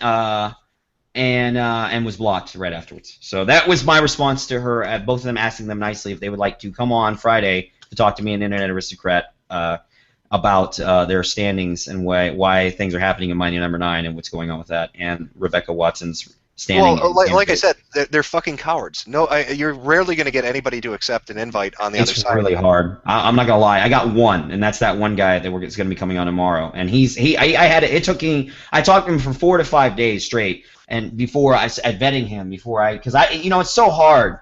Like that's what I had to tell Whiskey with that one Andrew guy came on, because he just brought him on just from a couple tweets. I said, look, you got to talk to these guys and really get some information and see where they're at, because they might be just fucking with you the entire time. So it's just so hard. Like I've reached out to Matt Lees and I've reached out to Anita and all these other people, and everybody kind of stands to it. All the Game Journal pros on that list, all 150 of them reached out to, and none of them really responded. I mean, I've gotten journalists here and there, but none of them that are anti-Gamergate. I think only 1 or 2 actually want to speak. Most of them just block you outright and call you names. So Yeah, that sounds about right. I know somebody in chat was asking about Dina. Listen, I did a video on her back 9 or 10 months ago when she got the gig as a community manager and artistic designer, or whatever the fuck the extra title was for designing things, but not necessarily in the game, as she said. But she openly stated she doesn't play Mega Man games. She openly stated she got the job because she knows somebody. I remember getting a bunch of shit. Oh, nepotism that happens everywhere. What's the big deal? You're seeing the big deal now. She's fucking shitting over. She's shitting on people that basically financially supported the game, and are talking about Gamergate. It has nothing to do with Mighty Number 9, but she's abusing her position as a community manager to block them from the official Twitter account, kicking them off forums, doing the same fucking shit she was doing when she first got the job. And you know what I want to know is how nobody at that concept has any idea that she's doing this. Like they don't check the Twitter. I feel like they just let her run, or like I can't imagine that they just let her run with like a leash. I mean, she's dating one of these guys, right? Isn't she? And she's like friends with these fucking guys. Yeah. Goes eat lunch with them every day. So how do they not know? What is she just like? You know, maybe they don't fucking know English or something. It's so confusing. When I read the shit that she does, and like the people raging, like that guy who got banned and he donated $300, and he was like, how is this even irrelevant? And they won't give him a refund. It blows my mind, and it really pisses me off. And on a side note, Sargon said you have to add him to the Hangout by looking up his name, internet, which is Sargon Avocad, all spaced out. So I don't know if you want me to spell it for you. Yeah, there's a chat feature. Here, let me open it up. I don't know. Yeah, I don't know shit about this, man. All right, look at the Google Hangout thing. Oh, hold on. Okay. You mean two idiots here who don't know shit about this stuff. Oh wait, or does that put that? Oh, that might. I tried to put a poke. How do I type in this? How do I? Okay, all right. Movie. Yeah, do you have the Google Hangouts window open? You know what? Here we go. I got it. Hold on. No, I closed it. Now, where's the video at? Where's the pop that thing up again? Just DM me his name on Twitter and I'll add him. Okay. Jesus. This is I'm sorry. I'm not savvy. All right, let's see. Concepts PR knows. They just don't really give a shit. Yeah, Concept. Listen, when I did the Dina video, I got a message from somebody who essentially said, people at Capcom had seen it and were laughing because they thought it was funny. Like the idea that we're gonna make a spiritual successor to Mega Man, and it got fucked right out of the gates. So it's bad PR for the company. It's bad PR like it was bad PR for Gearbox with the way Birch is behaving. These people shouldn't be associated with these companies. They're hurting a brand by behaving the way they do. Isn't it also that the fact that the people who actually got the beta now, they're saying that it's not even a Mega Man game, that it doesn't even feel like a Mega Man game, that it's too easy and casual? I mean, you fucked up if you were trying to make a game and you're saying this game is going to be exactly like a Mega Man. This is a Mega Man game, and then people are telling you the main problem is it's not a Mega Man game. Okay, I'm going to try to add him now. Okay, go ahead. I'll just read. Look up "Never Change Japan" on YouTube. Okay. Can cause be saved? You know what? I talked about this with the group. They were asking me psychologically, how do you explain these people? And I had to explain to them the psycho bar. The psych bar that we use, where it's like when you testing somebody's wherewithal and things, you would say the most distraught thing that would set them off, and then you would go gauge it by lowering down on what you're saying to them and watching their reaction. Eventually, when they get to a point where they're comfortable, then you know that's where their comfort zone is. And in my opinion, I think that social justice warriors have almost no comfort zone or no bottom at all. And when there's no bottom at all, you're talking about people who are unhinged at that point. They're some mentally unstable.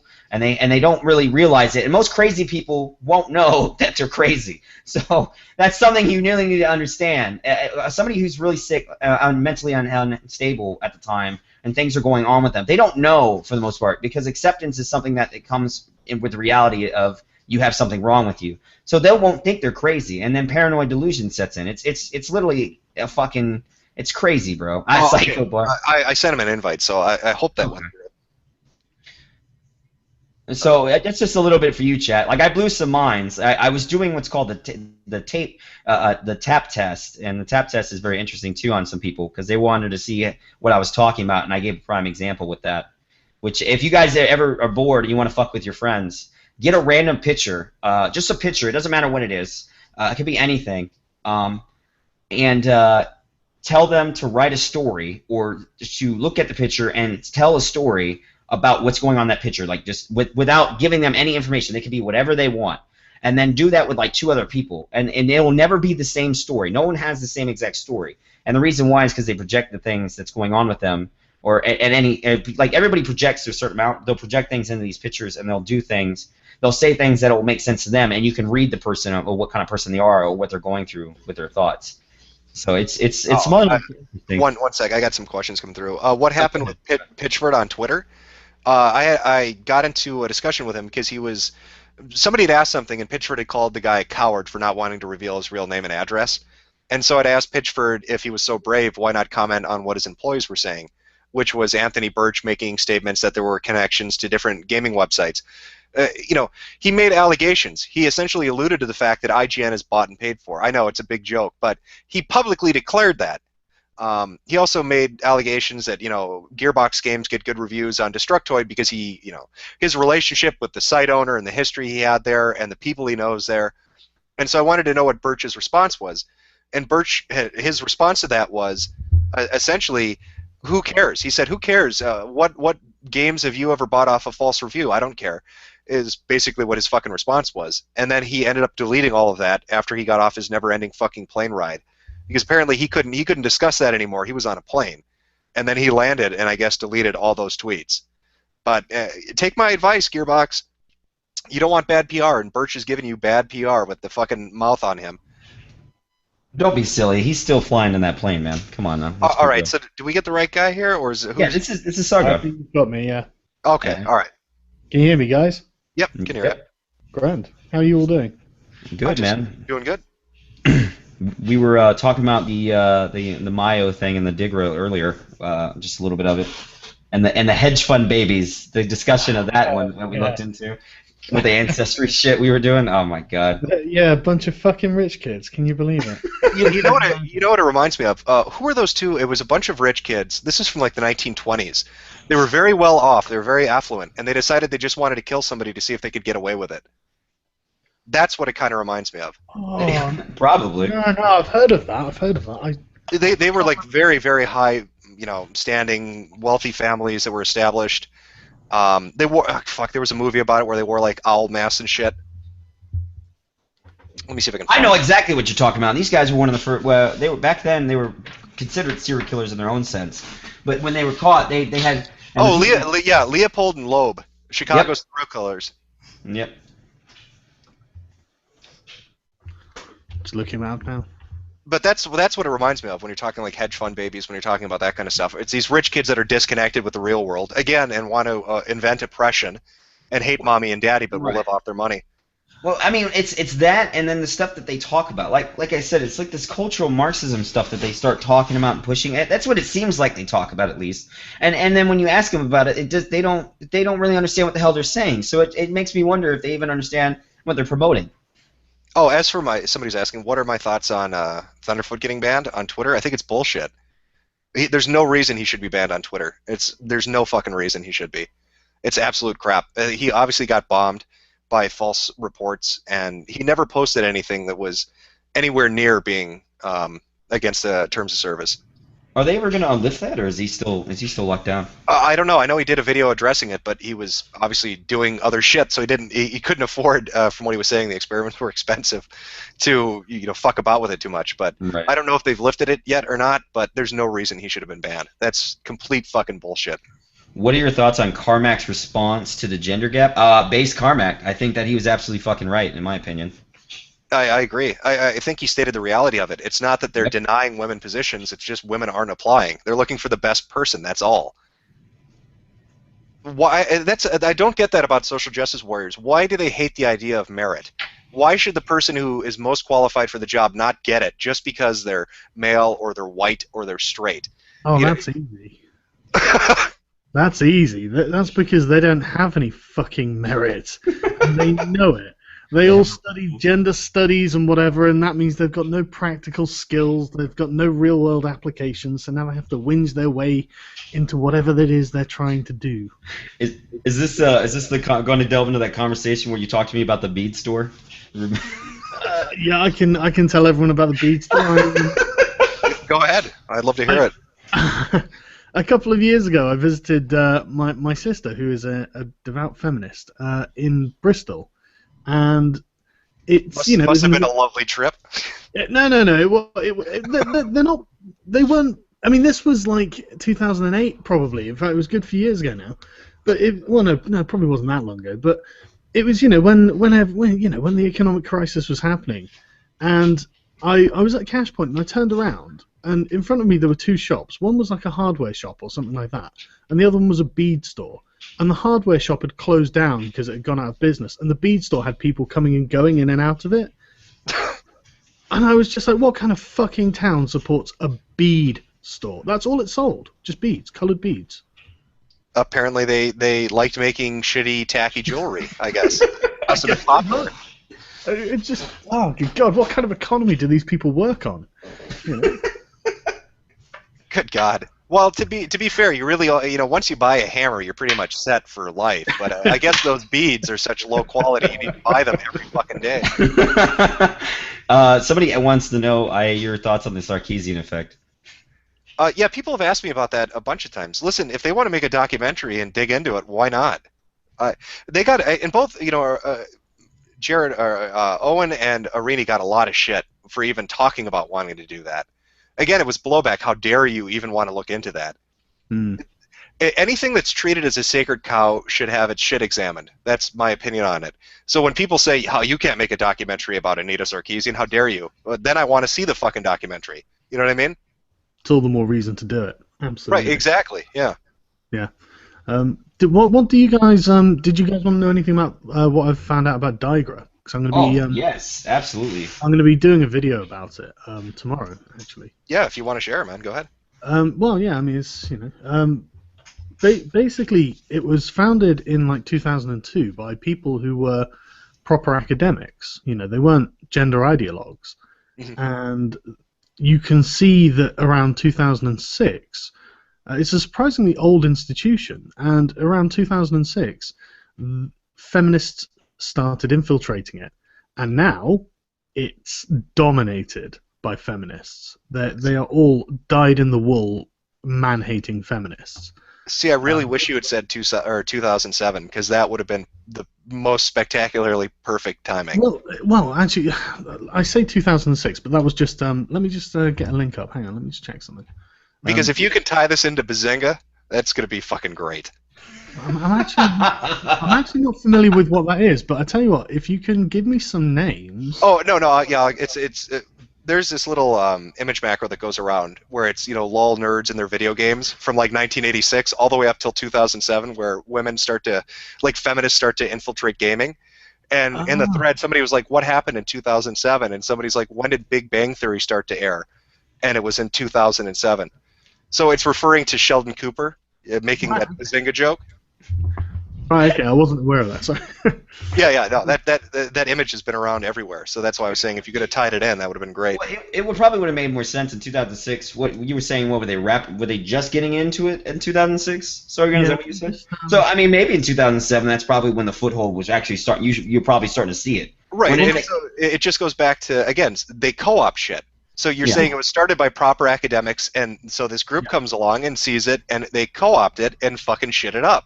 Yeah, I can prove beyond a shadow of a doubt. I mean, all of these people did things like they've all got their CVs online because they don't realize that there are people who think they're what they are, and so they openly say that they studied feminism and gender studies as a minor or as a major and all this sort of stuff, and they've written various papers about gender and feminism and it's all in relation to gaming. So it's so easy to see just what's happened, and you can tell. I mean, there are some fruitcakes on there as well. There are some there's this one guy who's absolutely obsessed with sustainability, and everything he does has the word sustainability in it.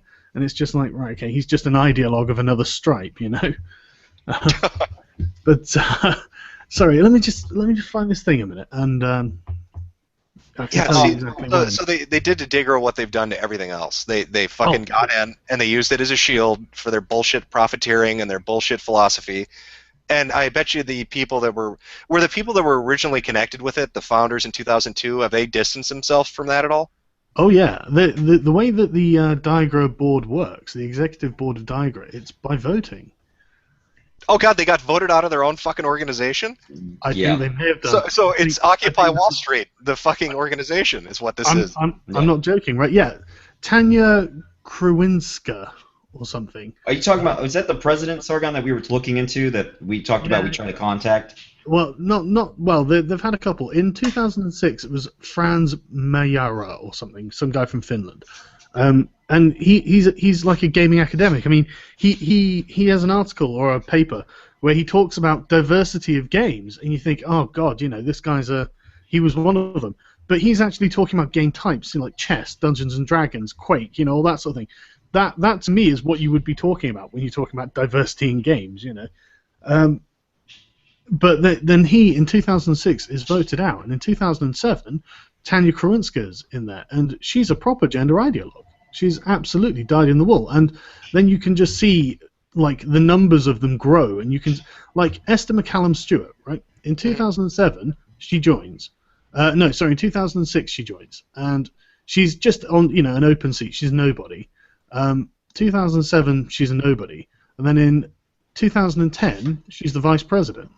You know, and so I think, and you can just honestly, I'll do the video on it tomorrow so everyone can see just exactly. Oh yeah, because I want to watch that. Yeah. Yeah, and then by current day, you've got Mia Consalvo, Ashley Brown, Anika Warren, Rachel Cowart, Hannah Weirman, Lindsay Grace, and Jessica Weber, and who are all absolute feminists, dyed-in-the-wool feminists, and that's out of 11 people. You know, so more than half of them. So that's voting power, probably.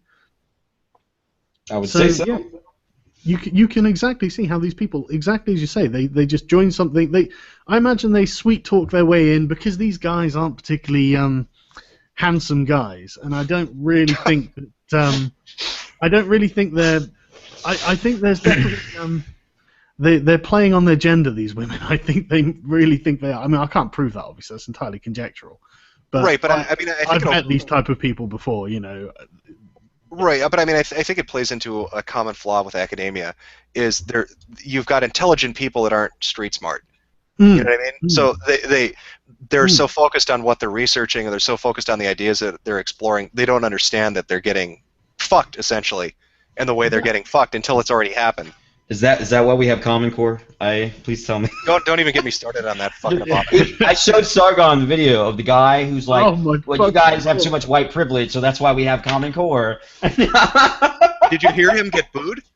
Yeah, dude, that made me so happy. It made me feel a little bit good inside that there were still people left with insanity. Well, did you see the other one too? The white privilege conference they've been doing in Madison for 15 years. What? Oh yeah, the one where they had where they were indoctrinating children at the age of fucking 6. Yeah, it was kindergarten. Straight up propaganda at grade Is school. that the one where it said, if you have privilege, then you are white? Yes. Yes.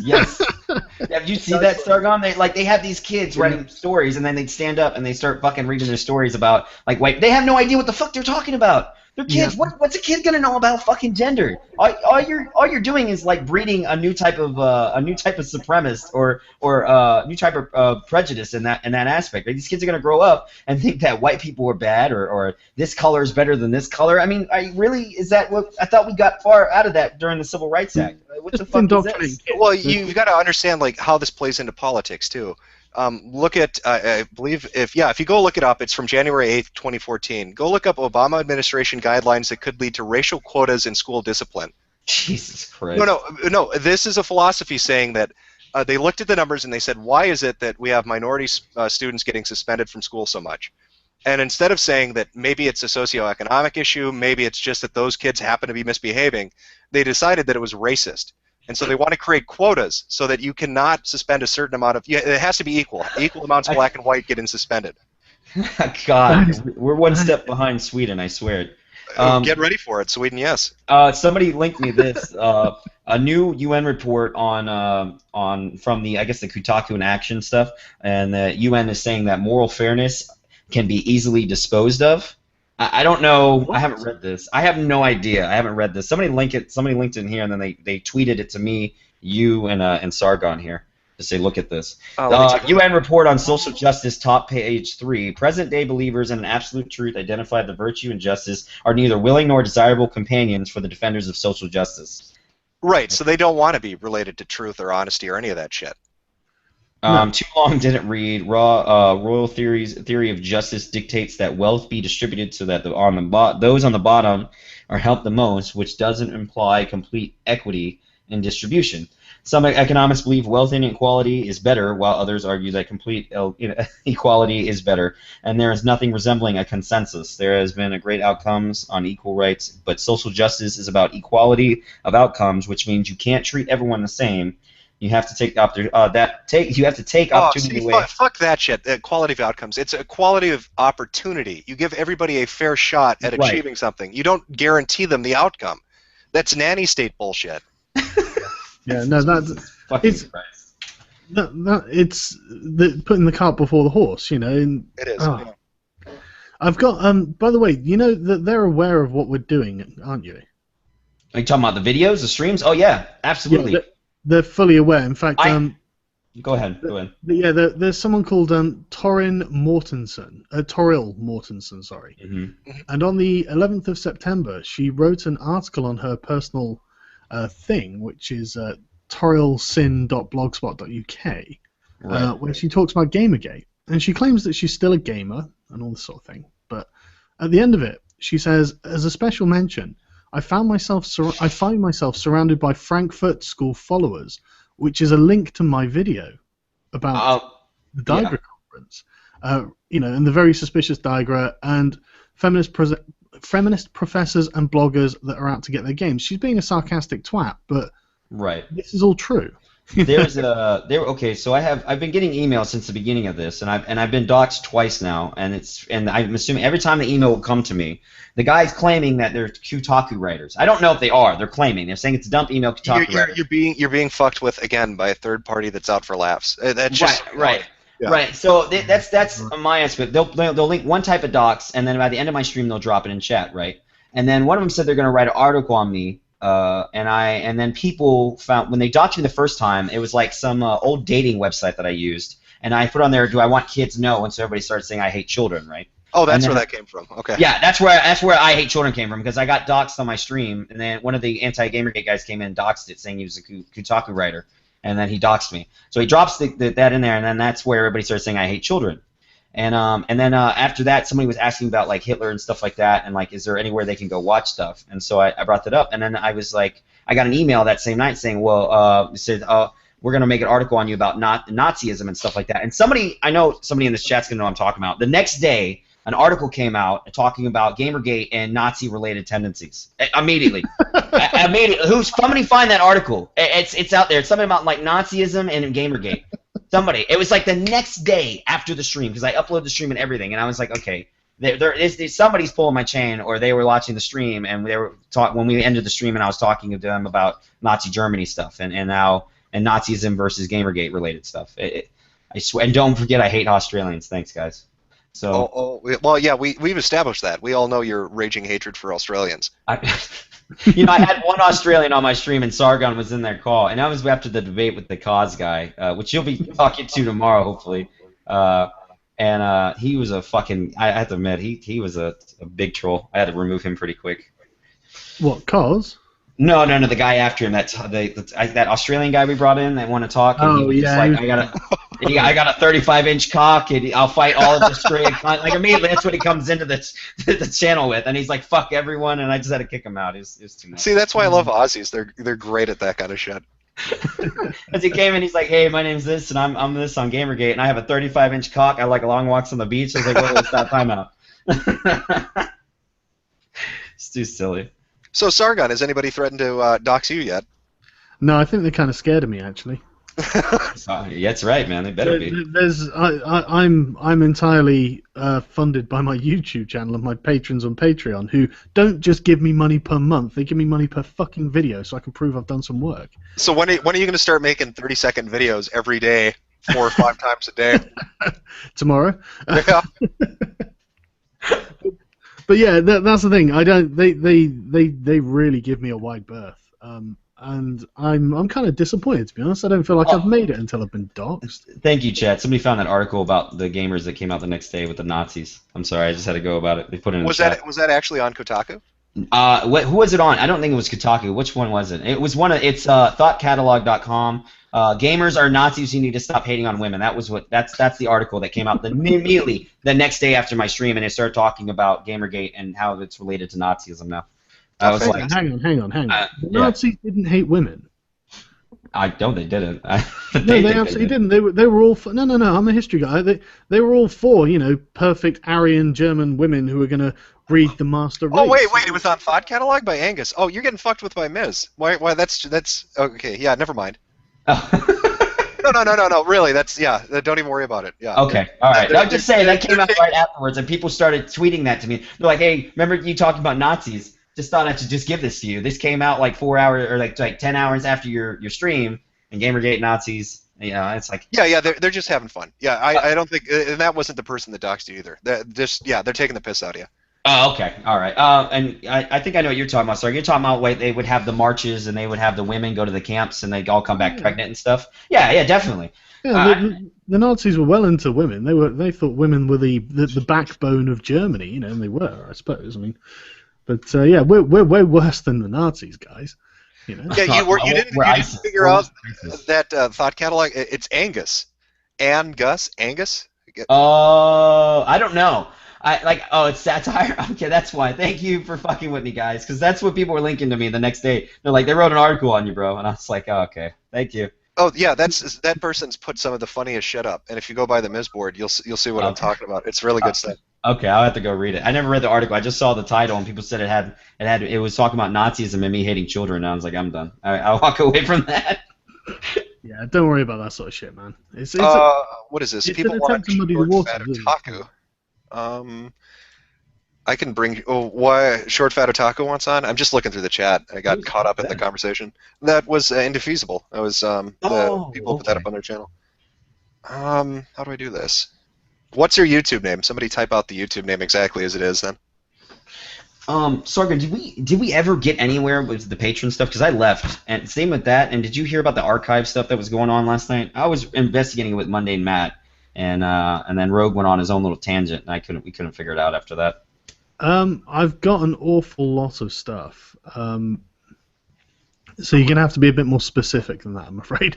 Okay, so the last night, Rogue and was this guy Fart, or was it Movie Bob or Fart? And some guy Mr. Fart or Movie Bob, one of the two, and Rogue were going back in the archive stuff, and they were claiming that somebody was ordering like massive amounts of stuff from IGF and Silverstring stuff from all the way back from 2009 to now were being deleted from the Wayback Machine in big massive bulks. Really? Yeah, I'm not sure. Like, we started looking into it. Me and Monday and Matt were trying to help him, and then Rogue went off on his own tangent, and like he came in the group, our little group we were in before, that public group, and was trying to get all of us into it. But it was half confirmed, and then people would take it back saying, "Oh no, it's bullshit." I'm not entirely sure what happened with it. I gave up because I just felt too stupid. Yeah, well, if we don't know, we don't know. But I know that Silverstring did remove their team page from their website. Mm-hmm. Yeah, but I've got screenshots of the original. They took the COO off first, or CCO off first, and then they again did a second update where they removed everything, really. Yeah, and even the existence of the team page from like the menu structure and all that sort of thing. And it's just like, well, guys, if we're investigating you and you guys start doing stuff like that, then we know you're hiding something. Right.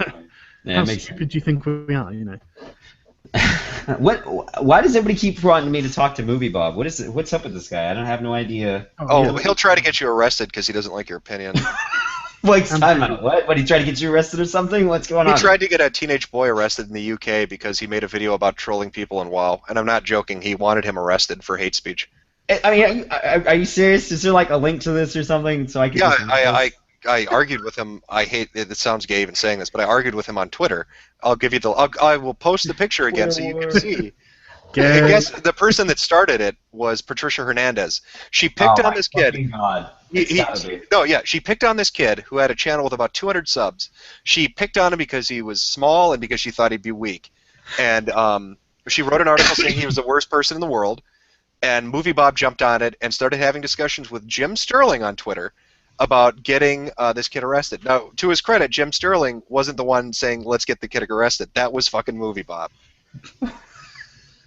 He's awful. He is so fucking awful, and he doesn't seem to realize You how know, awful he is.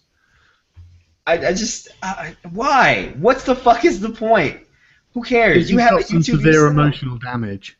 What the Oh. fuck is wrong with you? It's a There's kid.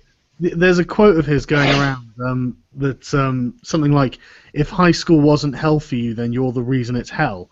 I'm thinking, well, shit, I was just playing Dungeons and Dragons all through high school, so what was I doing to Movie Bob? But he was obviously bullied badly at school because he's fat and fucking useless. And Okay, I'm posting the movie Bob thing again. I put it up on Imgur. So Okay. if you look on Twitter, that'll be there. This is the picture of Where are you posting it at? So I can it's on Twitter. Go take a Okay. look. I literally just put it up, and it's an Imgur, and it shows exactly what happened. Okay. All right. Let me go look in here. If you the bottom's the most important part. It's Movie Bob who said this. Just to clarify, the discussion that took place on Twitter was less about whether or not I thought whether or not I thought he deserved to be arrested, and more about the fact that since the video maker in question was operating out of Europe, North Ireland specifically, his actions may actually be in violation of either local or EU laws against cyberbullying, or encouraging the same. So not only did this asshole start talking, listen, he was trying to throw his weight around to scare the kid. And on top of that, he's mentioning where he lives, North Ireland specifically. How about fuck you, Bob? How about maybe not pick on a teenage boy as a big bad game journalist with Patricia Hernandez? You fucking unscrupulous piece of shit. This kind of reminds me of an incident I had a long time ago. I have kids that I have a group I game. You know, everybody plays games. You got friends you play with games and stuff, and they bring their little friends on and stuff on TeamSpeak, whatever you use. And I have there was like this kid that was like 13 at the time, and I guess he was like trying to get away from I don't know, like these gaming communities and stuff like that. And the guy who ran it was like an ex-veteran 40-year-old guy, and he went to 4chan on B and he doxed the kid because the kid asked to be unbanned, I guess, on his servers. I'm not entirely sure what's going on. So I did say something. I was just like, that's kind of messed up, man. And then the guy went back and doxed me and then called my work and said that I was a child pedophile, and then I had child porn on my computer, which entailed me to have to go into work and bring my laptop in. And so I've dealt with something like that. It was very interesting. I just don't get people like that. But I don't know. Oh, I couldn't post it in chat. I put the movie Bob Imgur pic in the. It should be underneath the stream in the description. If you click on that, if chat wants to look at it, there you go. Also, Short Fatataka, you said you wanted to come on. I sent an invite through Google. You have to get it through your YouTube channel. It should show up in notifications. I'm gonna go through my Twitter because people are linking me all this information stuff again. What is this? Oh, Donkey Kong. Okay.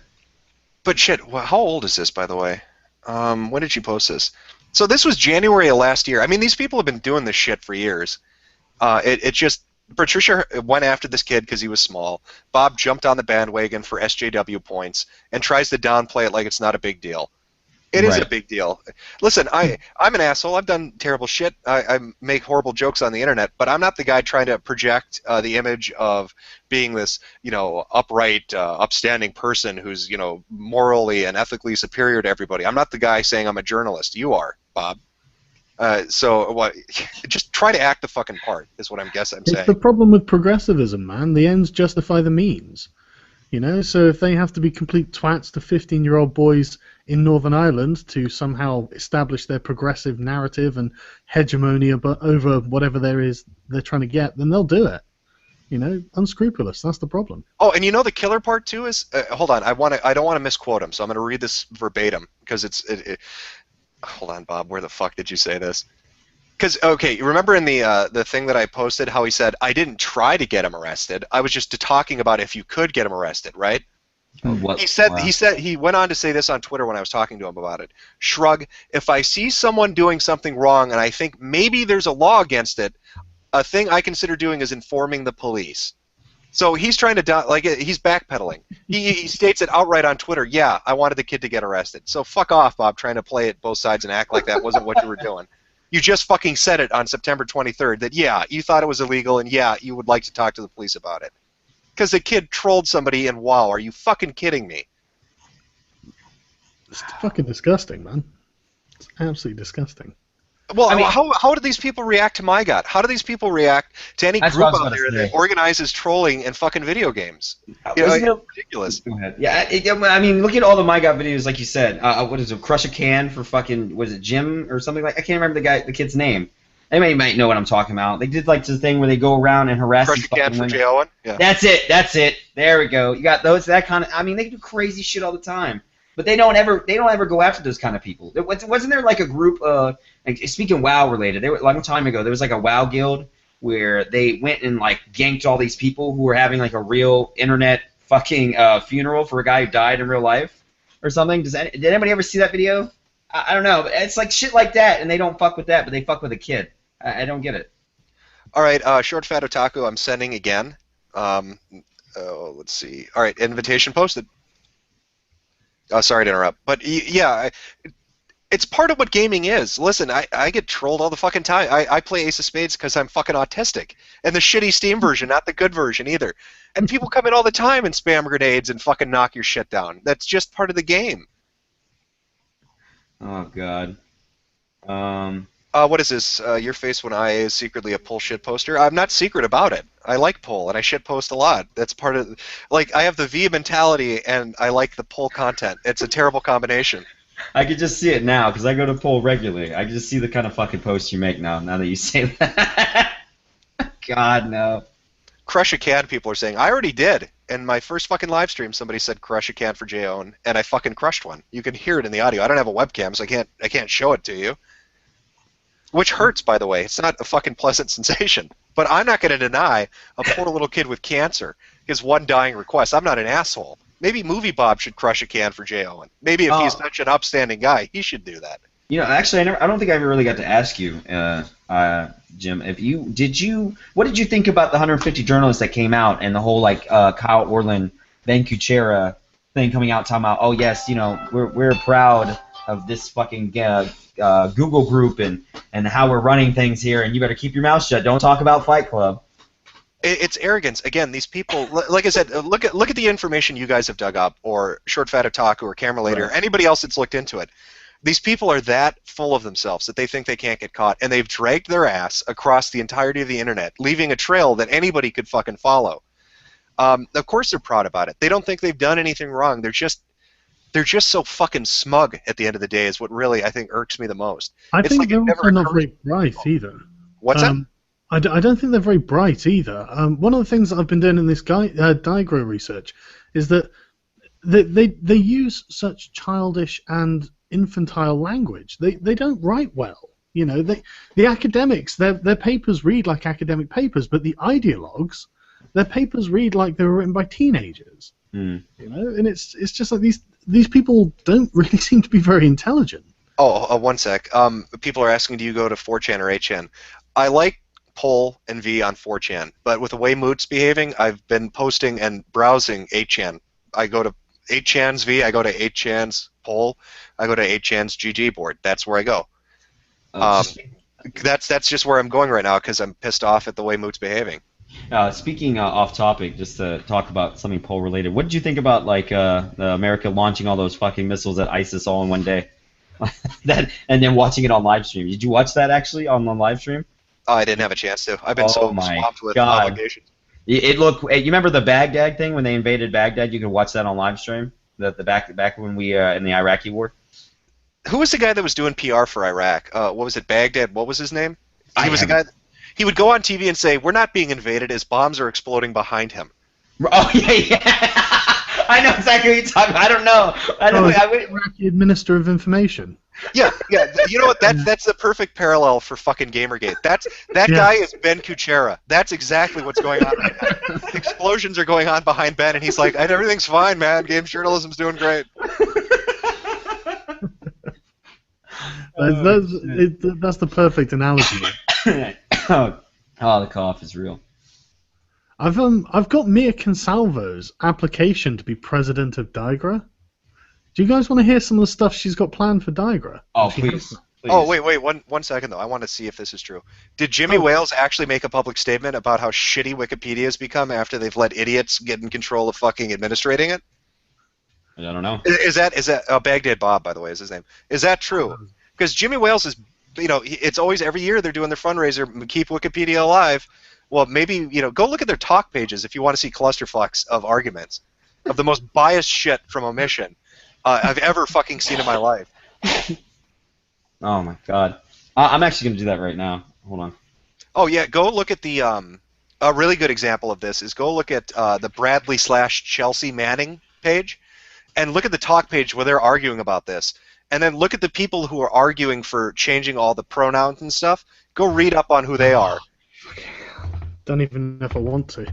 Yeah, it's a clusterfuck. Anyway, I'm sorry to interrupt you, Sargon. What were you saying? Oh no, it's alright.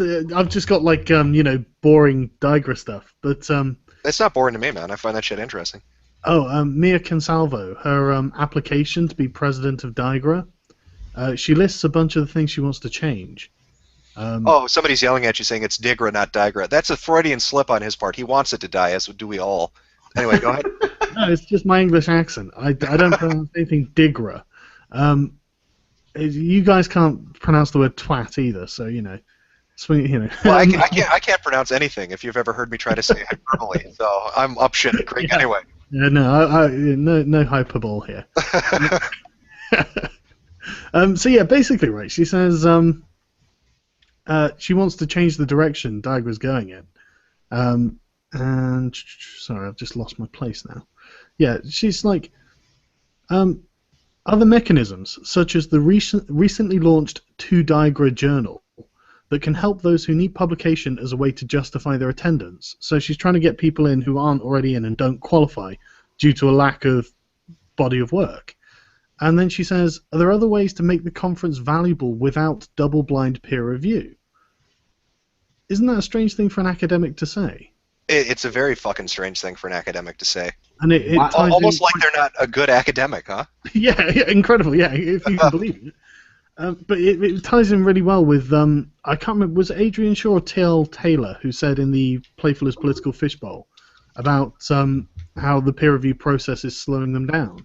I think so, actually. Weren't we talking about that last time? Yeah, I think we were. Yeah. And that's the thing. All of these people and the thing is, I've seen other. I'll find all this to put in the videos.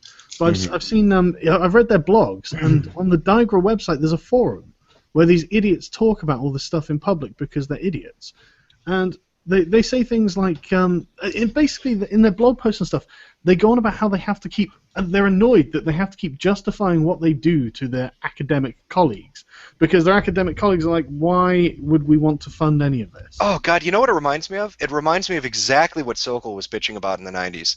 It's exactly what he was arguing about when he said, you've got postmodernists, you've got these very left-leaning academics with degrees in shit like gender studies coming into science fields and bitching about the way we do stuff and running their own journals that aren't peer-reviewed.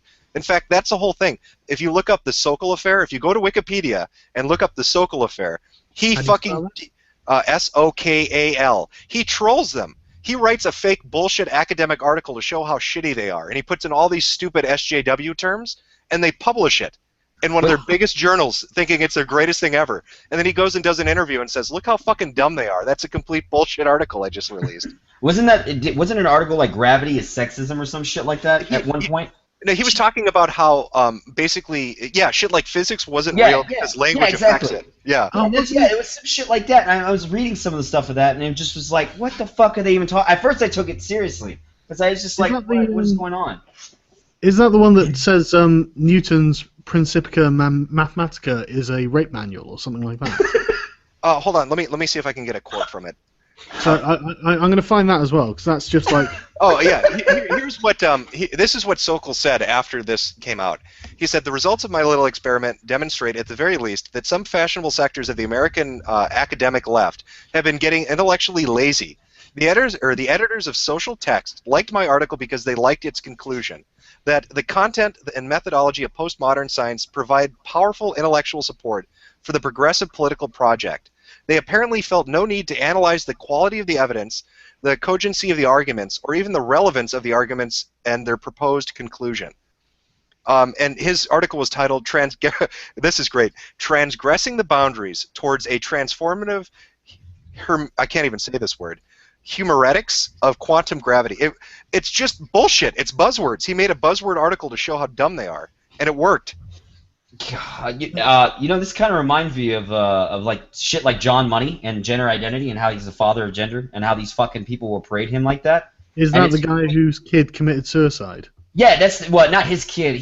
No, the boy he butchered. Yeah, the boy he butchered. He turned a kid into basically a psychological experiment by saying that a gender identity is nurture or not nature. That you're born with a penis or vagina, that you choose what you want to be, and you're not really a man if you have a penis, and you're not really a girl if you have boobs and a vagina, right? So that was what he would state. That was his statement, and he used the kid as an example, even though that the mother was suicidal, the father was turned into an alcoholic, that the kid turned back into a man. Yeah, I mean, look what he did to the kid. So the boy was scarred badly during circumcision. Yeah, 8 months old. Yeah, and they decided the best way to deal with this was to make him a girl. And part of Money's therapy was having him and his twin brother get naked and basically dry hump in his office on film. Oh. Yeah, Sargon, it was wild. But the thing was, I've heard of it. Yeah. He took it to the grave, even though it was a failed experiment. He took it to the grave and saying, this proves that gender identity is nurture, not nature. But it was completely wrong, and it failed completely. But these fucking idiots will tell you, oh, no, John Money, that he's the guy. He's the father of gender. He's absolutely right. Gender identity, linked back to John Money. And it just blows my fucking mind. I would have just thought that the fact that like 99.99999% of people who just happen to then identify with the gender they're born with would kind of disprove what he's saying. Just I would say so. Own, if that were the case, you'd get a much higher percentage of people saying, you know what, I'm going to choose to be a different gender. Well, again, it goes to bad science, good science. You've got somebody like Money, right?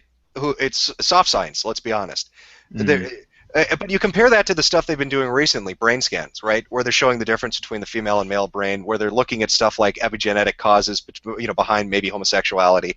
Yeah, so you've got real science, genetics, brain scans, all this really cool shit they're looking into.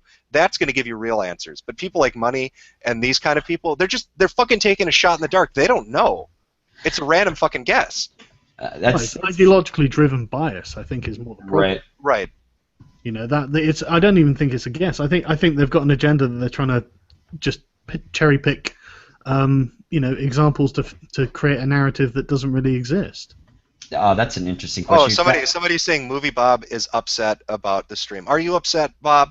Well, are you trying to get me arrested now? Because I'm not in fucking Ireland, so it's not really going to work. I'm sorry. Christ. Somebody also said in your chat, how does one get indoctrinated as an SJW, and how does that even work? There's an experiment done a long time ago called the Stanford Prison Experiment, and that can kind of give you an idea of how easy it is, quickly it is to change somebody's mind on things or get them indoctrinated into stuff very quickly if you're ever interested in that. Let's see. Somebody linked me to the Jimmy Whale statements. All right. I remember a controversy at Wikipedia about a breed of dog. When I looked into it, virtually all the editors were activists. What eventually happened, as I recall, is that all the activists on all sides were topic banned to their dismay. And then the Wikipedians were able to write neutral articles with more or less satisfied everyone. With Gamergate, I see the same dynamic. Too many of the people fighting about it care nothing for Wikipedia. Both sides are guilty. Coming to Wikipedia in order to right great wrongs always ends in sadness. We will be patient with you for a while, but then the article as it is right now is not unfair to, it's just badly written battleground. You know what? Hey, Jimmy Wales, that's actually a decent answer. Yeah, that's exactly the right position to take on it. He's concerned about neutrality of information. And he should absolutely be. If you want Wikipedia to be good at what it purports to do, you need the fucking articles to be written by people that don't have a dog in the fight. It needs to be neutral. That's the whole point. Can I just address Bob Chipman? Go for it. Knock yourself out. Bob, I'm the one who was talking to you about conspiracies on Twitter, and I can't help but notice that you weren't on the mailing list. That must sting. Oh my God. He was like, "There's no," because the thing is, a week before he'd been like, he'd tweeted, "There's no conspiracy. That's ridiculous. That's David Icke stuff." And then it turned out there was. It's just like, Bob, it sucks for you, mate. Well, and he would be the type of person that would be jealous and upset that he wasn't invited to the social justice warrior conspiracy chat. Here we go. He's got some tweets for you. People are still sharing at Internet Aristocrats fake accusations that I tried to have a kid arrested, despite how easily it's disproven. Good job. Bob, they're on your fucking blog. What are you talking about, you lying fuck? Oh, okay, Bob. Let's see how you disprove it. Just saying you disprove it isn't disproving it. So come on, where's your evidence? I mean, Bob, the comments are in the article you wrote on your fucking blog spot or whatever that site is. And to top it off, on Twitter, you actually stated on the 23rd, if you see something you think is illegal, you'll contact the fucking police. Well, you're talking about whether or not this kid's acts were illegal. Basically what you're saying is, if I think this kid's doing something illegal by trolling people on the internet in video games, I'm going to call the police. Fuck off. You're a joke. What the fuck are you doing? His response is that, I don't know if this is his response, it is in a way a huge relief. I don't know what to do if I started making enemies who weren't stupid. I guess he's talking about you and Sargon. Oh my God, myself. Bob! We all know that you're an erudite. Yeah, we all know how intelligent you are, Bob. It's he really goes, I mean, that impressive. sounds like work. Oh, fuck. I don't know. Wait, am I getting? It sounds like work. Yeah, it would sound like work because you wouldn't be familiar with what actual work is. Okay, we know what your profession is, which is, I guess, apparently trying to get teenage boys arrested on the internet. Isn't it You know, hugging go an on. Sarkeesian? He's the digital Batman. That's probably why he uses Bartman as a fucking picture on Twitter. He really thinks that's what he is. I wonder if this is how Superman feels about criminals in Metropolis. Wait, this one is also vulnerable to me looking at them, right? I don't know what that. What is that even supposed to entail? What the fuck are you trying? He's comparing that to us, but I don't know what he's talking about. No, Oh, I you don't. know he's watching this right now. Yeah, I mean, know, you and he's tweeting. He's tweeting as I'm reading these things. He's tweeting these as I'm reading it. This is his responses. I'm guessing he wants to come on or something, or I have no idea. Well, here's the thing I don't get, Bob. If you're so fucking intelligent and we're so dumb, why are you watching us? No, wouldn't the smart thing to do not to pay attention? But you're paying attention.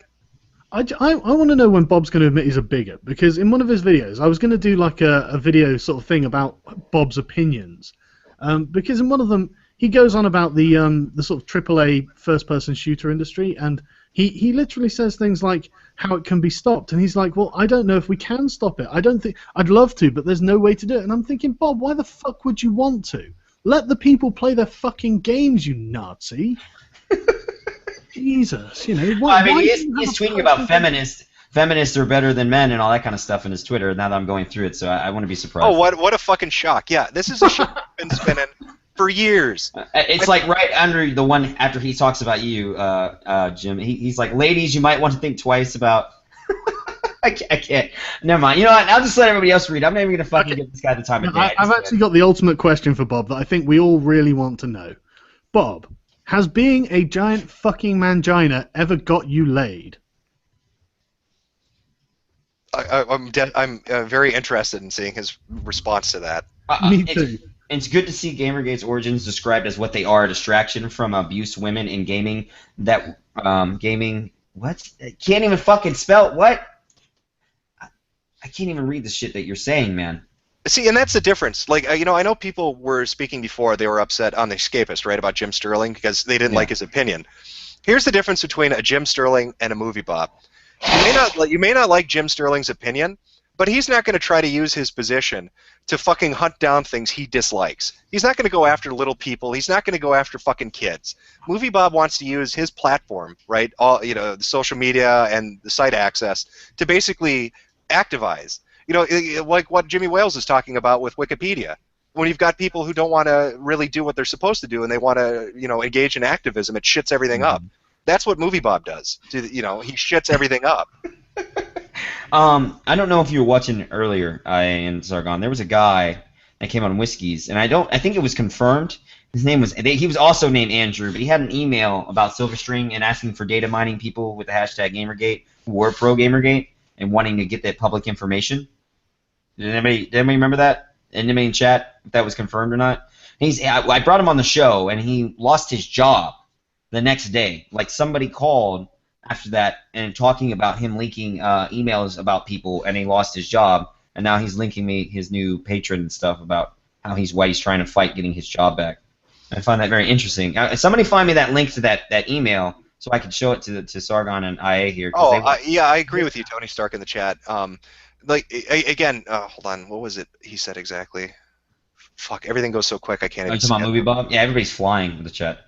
No, no, yeah, but he was saying something. Oh, yeah, he was saying he thinks Jim Sterling's cool, but he's upset with him, or he's not satisfied with the way he's been behaving as a consumer advocate. I get that. I agree with that. But again, they're worlds apart. Sterling it's a different fucking dynamic altogether. Bob is just, he shouldn't be in the position he's in. I don't know why is he doing what he does? Well, I mean, what joy does he get out of it? Do you even enjoy movies and games anymore, Bob, or do you just want to promote shitty SJW shit everywhere you go? Because that's what you're fucking doing. Jim Sterling, when he first came on The Escapists, I thought I was going to hate him, and then I found myself really liking him, and then this social justice bullshit happened. And I just want to say to him, look, man, just come over from the dark side. You know, you don't have to be there, and we can tell you don't really want to be there. You know, he seems like the sort of guy who really is more interested in games than ideology. You know. Right, and then I mean, shit. Well, look at how the Escapist handled everything, right?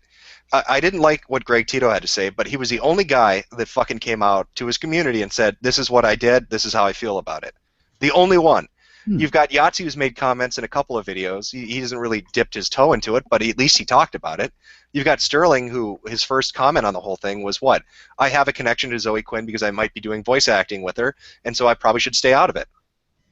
Or it's a respectable fucking stance. Hey, you know what? I can't really give you an opinion right now because it could be tainted.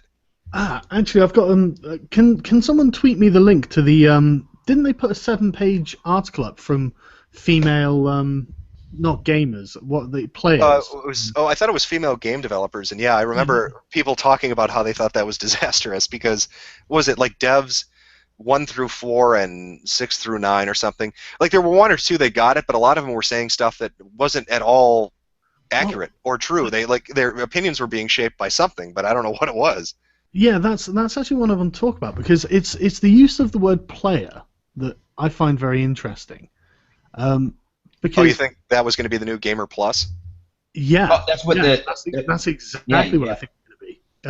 I think that there really does seem to be a move for them all to start using the word player to refer to themselves. But that, to me, that's very consumptive. You know, that's someone who is being dictated to by the game. You play the game because you obey the game almost. You know, you're playing the game. Whereas a gamer, for me, I can't speak for anyone else, but for me, it's always been about exploiting the game. You know, doing what you can to get the advantage over the game or over the players, whatever. So it's one seems a lot more passive and one seems a lot more proactive. Oh wait, people are saying get Bob on. I don't think his ego could fit through the door. I'm sorry. Well, I'd love to talk. Sarga, you talking about when we were talking to Cause and how he was referring to them as they are the video game players and we are the gamers, and that we are dead because they're hardcore versus the casual and the non-gamers. Yeah, exactly. It's very interesting that they start calling themselves that, and we're starting to see it a little bit more and more. And I find it, like you said, it's more passive because the way he explained it, he was like, "Look, I just want to play my games and just take it how it is, and I want the skip button, like this shit like that." And you were talking about, like you said, more aggressive stance where you look into the game, go see where you want to go, get all the achievements, all that kind of shit. Yeah, you're out doing things for yourself rather than receiving the game, because one of the things that always comes up is these people saying stuff like, this is paraphrasing, but exploring the content, being delivered a message, being sort of being given the experience of the game, and I'm thinking, well, for me the experience of the game is learning how I can get a good combo going or something like that, rather than just having the game kind of wash over me, which is the impression I got. So, I want to ask you a question. Somebody was messaged me this about Digra stuff, and they said, "Have you looked into the treasurer Jussie Holopainen and the secretary Ashley Brown and their connections with other game researchers, quote unquote, and feminists? Doesn't know if it's relevant, but they have a large standing in the LARPing role-playing scene and tabletop role-playing games." Right. Okay. That's a really interesting question, actually. Jussie Holopainen is the treasurer. and Right. he's in Finland. And the founder of Digra was Franz Myra, also in Finland, and the money still goes to his name, Huh. which is interesting given he was voted off in 2006. But Juicy has been the treasurer since the start. He's been the treasurer since 2003 every year. Right. But the thing is, I'm just going to get my notes quickly because if I recall while you're correctly- doing that, somebody was saying Happy Video Game Nerd came out as an SJW. That's disappointing. I thought his videos were good. I mean, they're still. I mean, they're not bad because he's an SJW now, but that's disappointing. Wasn't the Amazing Atheist another one that came out as an SJW as well recently or something like that? I don't know. I don't watch his stuff anymore. Amazing Atheist had. Oh God, was it? I don't remember what his name is. The Game Investigator or whatever it is. Did a video on his channel about Gamergate that was pretty damn good. All right. I'm actually quite surprised how late that they Amazing Atheist chimed in on all this. All right. You know, I would have thought they'd been a bit quicker on it. Back on topic with you, Sargon. So what I mean, do you know anything about these guys being involved with LARPing and tabletop games as well? I had no idea until someone was asking. Fuck LARPing and tabletop games, man. That's all fucking meaningless bollocks at the end of the day when it comes to this. Juicy. No, I'm not, and I'm not trying to do. You know, I know. It's just I love tabletop games, but not so much LARPing. But Juicy Holopanian or whatever. This guy who's been the treasurer for the whole time. This is from Games and Experimental Entertainment Laboratory. Juicy worked at the Nokia Research Center for 16 years, most of his adult life, and as a game interaction researcher before realizing he could do something else in his life as well. See, I mean, he works for Nokia. Wait, he works for Nokia or what? Nokia, damn it, the phone Nokia. people. Yeah, Nokia. Okay, so he does work for Nokia. That's what I was saying. I'm sorry, man. So what's the relevance to that? But him being Nokia, I mean, what does that have to do with him and Digra? I mean, well, I'm not sure, to be honest. I can't. This is probably going to be a video that's split in several parts because there's a lot to go over. Okay, I got you. So you just give me an idea. But, okay. But the thing about this guy is that he's not an SJW. He's an academic. You know, he's a professional. But I think that there's probably more to do with the Nokia connection there. But I haven't looked into that yet. Well, I'm sure this is like the same thing when we were looking at the patron stuff and we'd find these dummy accounts and they had interesting business ties. Like, you know what I mean? When we were sitting there and that was the weirdest thing ever. It was like, okay, we found this dummy account and they're paying these people, but the people that they're linked to was like companies that you wouldn't expect to be linked to this stuff. So what, you know, it was so fucking weird. I'm wondering. I think that might be a bit of a red herring, though. I think they might just be, automated follow backs or something like that. Probably. That could be that too. You never know. But yeah, the Digra thing. These people are all. It really seems like the academics have got their own agendas if they're not ideologues, you know. So I don't think that they know what's happening, you know. Or I mean, if they do, then they're not against the idea because what was her name? What's her face? Sorry. I don't know. The woman who linked my video in her article. Toril Mortensen. Her sarcastic end comments were, you know, feminist professors and bloggers are out to get their games and they're fighting oppressive systems, criticizing structure of peer reviewing. Yep, that will really hurt the gaming industry. And I'm thinking, bitch, at this point, I'm not concerned about the gaming industry. I'm concerned about academia criticizing the structure of peer reviewing. What's wrong with the structure of peer reviewing? When they don't like that. They don't want a peer to review it. They just want someone to take the shit that's being fed to them. Look, they tell us this all the time with games. They want the non-gamers. They want the people who are the casual gamer who doesn't look and look into the game. They don't want the hardcore gamers that interject and want and say what they want in their games. They want somebody who will just eat the shit that's fed to them, right? That's what they always fucking tell us. And that's why I think that the player thing's so important because it really... I'll find relevant quotes where it's very obvious what they're saying is you should sit there and be dictated to by the game rather than actively engage with the game and trying to beat the game, you know? Exactly. They don't want you to think. They want you to just take the shit and shovel it in your mouth. And I think it goes into more money aspect than anything else, to be honest with you. And this might be the reason why maybe we've seen shovelware, if you want to call it that, at the same time. I don't know. I'm jumping at strings there, but that's just me. All right, hold on one sec. All right, Short Fat Otaku, I'm going to try one last time. I guess he had to activate his Google Plus thing. Also, somebody was asking or commented towards us, be aware there are some actual academic SJWs. They are fucking evil. No, I'm well aware. There are too many. Believe me, I've looked into a lot of that shit, and a lot of them seem to be sociologists. I'll be honest.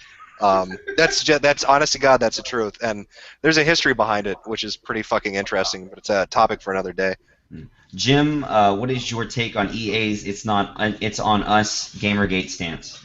Yeah, like I mentioned at the beginning of the stream, in case you missed it, it's ridiculous. Wait, are you talking about the anti-rape thing that EA released, where they said we're the anti-rape thing? Yeah. I guess so. I don't know. He said the EA's gotten hashtag Gamergate stance, not "It's on us" as well. I guess maybe he wanted both. I don't know. Well, no, yeah. Here's the thing. Electronic Arts, what the fuck are you doing? You make video games. I don't need to be told not to rape people. Guess why? I'm not a fucking rapist. It's the weirdest fucking thing to see a video game company even engage in talking about. And it's easy PR. How about EA's next campaign? Let's not murder babies. Why hasn't EA made a campaign about EA, let's not kill babies. That's a bad thing to do. Why aren't they doing that campaign? Do they like to kill babies? EA, are you saying you like to kill babies?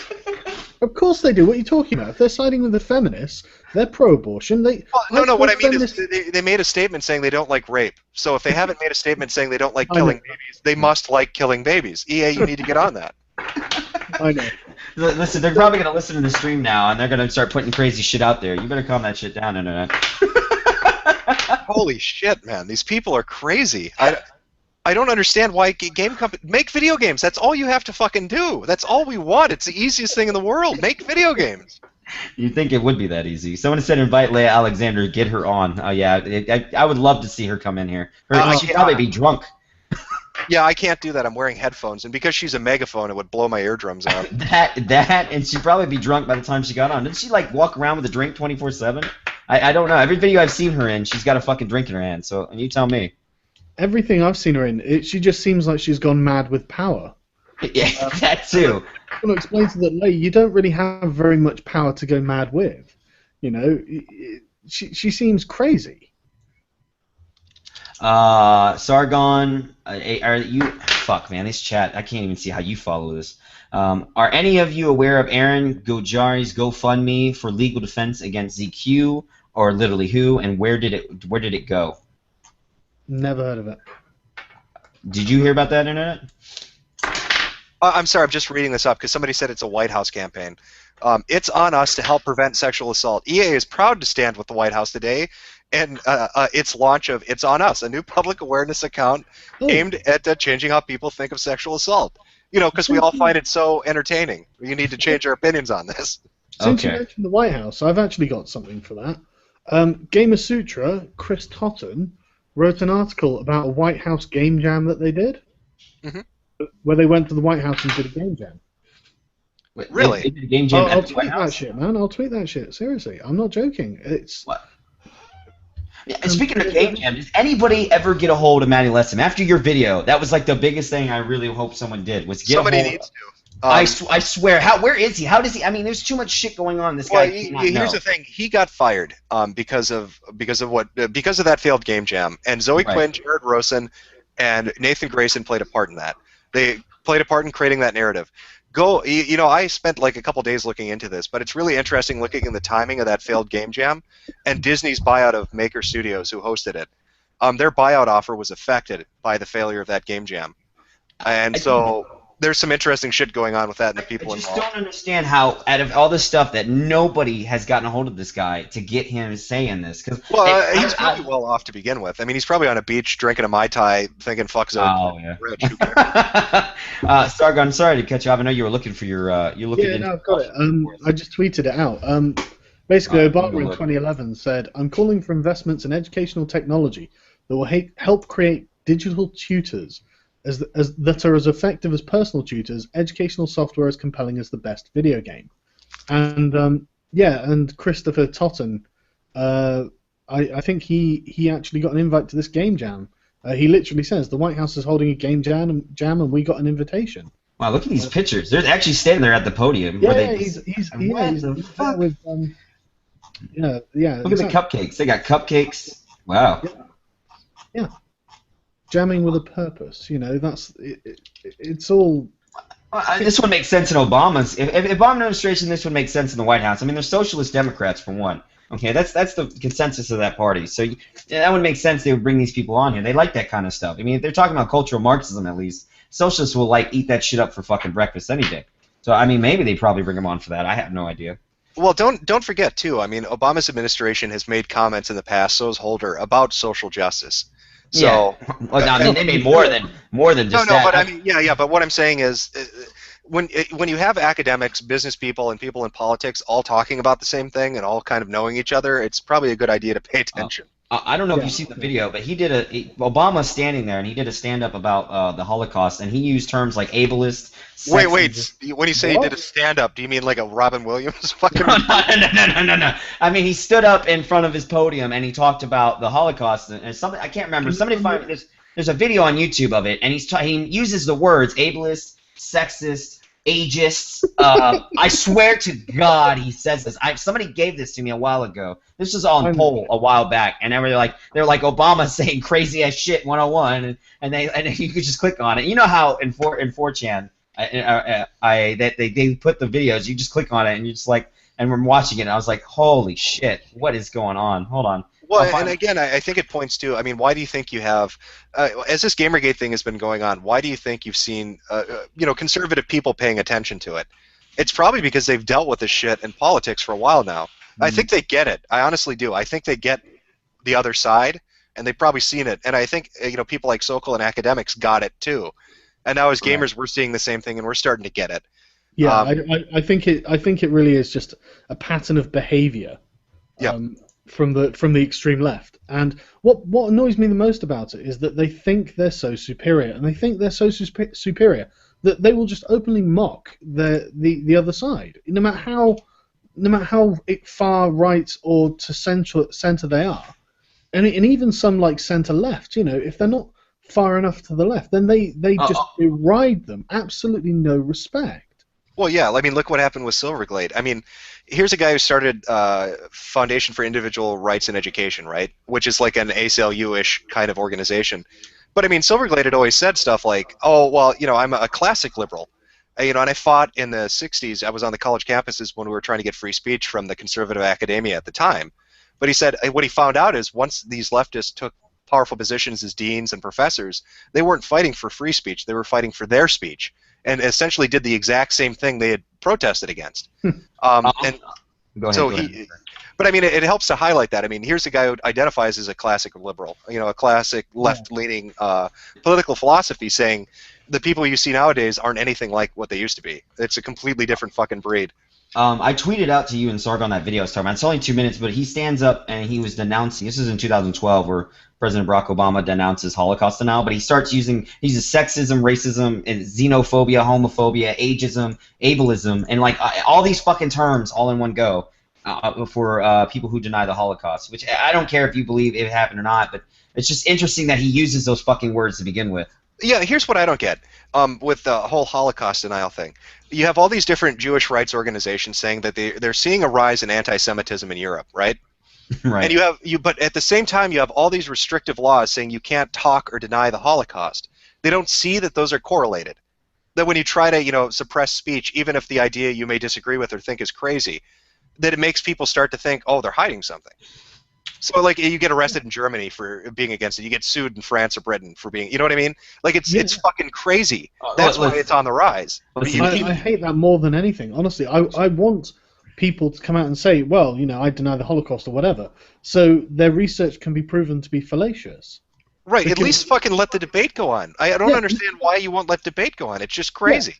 Well, the thing is, that begs questions, doesn't it? If you can't stand to have their obviously faulty evidence presented, analysed, and proven to be false, then is there something more that we need to know?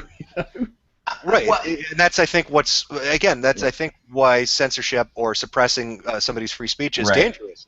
What you do is you sway moderates, you sway independents who don't think one way or the other on anything, but they see the actions that are taking place and they think, oh shit, these guys are up to something. You know what I mean? Right. But I mean, you're talking about the EU here, right? And you have to understand that these are the same fucking people that vote in people secretly without like anybody taking a vote. And people like Farage will come out and fucking call on him. What was it like Juncker? He recently called out for being voted in secretly, and he was like, "Why is this not public? Why would we do this secretly? But yet we're going to talk about being a democratic republic, and make no fucking sense." Remember the 500 grillion? Okay, Oh my we're god! 117. Everybody's retweeting my video talking about anti-Semitism. Oy vey. Yeah, great. Shut it down. Aggravating my asthma. Everybody's like, but so many guys like so many isms, I can't contain it. But it's just interesting that Obama would use words that we see in shit, like isms that we see in fucking Tumblr, and anything in general. I find it interesting. Well, again, his opinions, I think, are being. This is why, like, this academic angle, when I was talking about the source, like, with the Tumblrism shit, it really is academics. It, honest to God, really is. And they influence politics, and they influence industries. That's your fucking source. If you want to look it up and see the people involved, those are the people that are, influencing political advisors, that are influencing presidents, or they're the people that are influencing corporations and newspapers. And I mean, you could look back how this all came about, like during the Cold War, and you're talking about stuff like when the Communist Party USA was still around before they got dismantled, and who was involved in those people, like the names that were in that whole group, and then from there to where the whole idea of the the national test, and then it became statewide tests like the FCAT. I don't know I don't know if you have a test. You should have a test, but you take in gym at where you live at in the States, where like everybody gets, and they started when I was going in high school and middle school and elementary school, we were learning basic what we needed to learn, and then it started transitioning from that into, okay, you're learning how to pass the FCAT or the CAT test, this new test the state has put out for you, and it was to raise the demographic of minorities scoring statistics to that of people with high scores. I think it was like Asians and Caucasians at the time. I don't know if that's still the case now. I don't know what the statistics are now. I haven't looked at it. I was telling Sargon about this, and I said, and over time, it just kept failing all the programs that they were trying to do. And then the problem is that the schools were more focused on it because the government changed it to where, okay, if your county, your school in this county does not get this score, like the school doesn't score an A or a B, and I know you know what I'm talking about when I say this. Yeah, you're talking about the standardized testing being. Yeah, exactly. Yeah, and a money bag. So if your school scores a C, then you're not going to get funding, but the school scores an A, they're going to get all the funding in the fucking world. And so the schools would have to focus on that instead of actually teaching them what they need to know. And they'll come out and go into college, and they have no fucking idea what they're doing. And so, and the same thing would happen, and the people going to college are just fucking retards or idiots, and they'll come out, and they'll have no idea what the fuck they're supposed to do, at least in their field. And then it comes into employers being hesitant on hiring people with master's degrees because they don't know if they really know the material or not. It's mind-blowing how the system really works that way nowadays. It's crumbling. The American educational system is crumbling. I'm glad you get out. I'm getting the fuck out of Dodge. I don't want to be here when shit starts bursting. I'm going to Germany in like 4 years. Once I'm done, I'm gone. I'm just getting the hell out. Either that or UK. I'm telling you, Europe's going very much the same way. Yeah, I'm going to Asia. That's where the money markets are going to be. Good luck to all of you, though. I'm either going to Germany or the UK, depending on if UKIP wins. That's all I care about. That's my go-to. UKIP aren't going to win shit. Hey now, don't kill my dream. Hey now, trust me, I'm telling you, let it go, man. I know. They only won seats into the. It's not the fucking local elections. It's not the UK. They won seats for fucking the EU. It's a different thing. The thing is, basically, the British public votes for our MEPs, and we send the most anti-European people to the European Parliament. Which I love. I fucking love them. Me too. Do you know who Daniel Hannan is? Yeah, I do. Jim, no, I haven't heard the name. No. Oh, I will tweet you a link. The guy, he is a master orator. He's fucking great. He's a fundamental believer in the virtues of English justice as well, and the parliamentary system, and just he's such a traditional sort of. He's the sort of person you'd have expect to have been produced by the school system like 100 years ago. Oh yeah. Wait, is he similar to, what was the guy? I remember somebody saying, if you really want to piss off, when I made that Euroscepticism video, they're like, if you really want to piss off people in the comments, tell them Enoch was right. So is he kind of like Enoch, or? Am I saying that name right? The Hang on, hang politician on. who had said in Britain, if you're not careful with your immigration policy, when you're walking down the streets of London, it's not going to look like London anymore in 30 years. I don't think he said that, but I think he's similar. I'm just going to tweet it. Just out there, so you guys. This is a video of him berating Gordon Brown in the EU Parliament, and he is based as fuck. That if there's a guy who deserves the term based, it's this guy. He's standing up in front of literally all of Europe and just telling Gordon Brown that he was a tosser. In no uncertain terms. Here we go. Yeah, it was Enoch Powell in 1968 made the River of Blood speech. Yeah. He was right as well.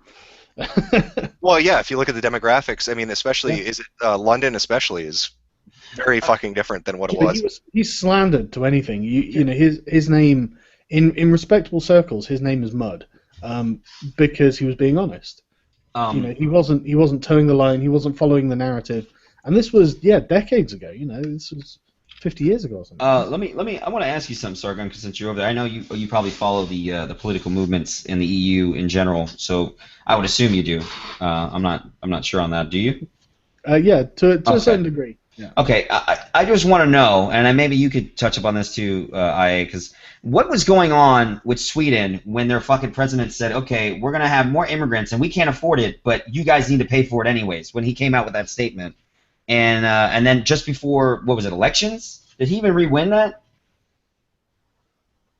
I'm not sure. I don't actually recall that statement, but that sounds exactly like the sort of thing I'd expect from the president. Okay, I'll find the video. It's like a 5-minute thing, but he comes out like about what was it? Like I think like a couple of weeks before the elections in Sweden, and he was like, okay, so we ran into some problems. We have way too many immigrants, and we're planning on having more immigrants. And we can't afford it, so we're going to increase your taxes for the taxpayers because you guys need to pay for this because we're not going to stop it.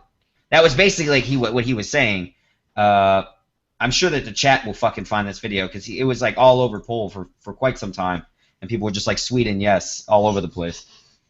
I love that Sweden has become the cuck capital of the fucking world, and everyone's kidding. Like that's the image that people have. I remember there was a documentary. There's a video on YouTube. I'll see if I can find it where it was this this very tiny, fragile-looking black chick that came from I think it was Mogadishu or something, and she got a job as a reporter in Sweden, and she wrote a paper that the SJWs didn't like. And she basically left. She went back to the fucking Mogadishu, and she was like, I feel safer walking down the streets there than I do in fucking Stockholm.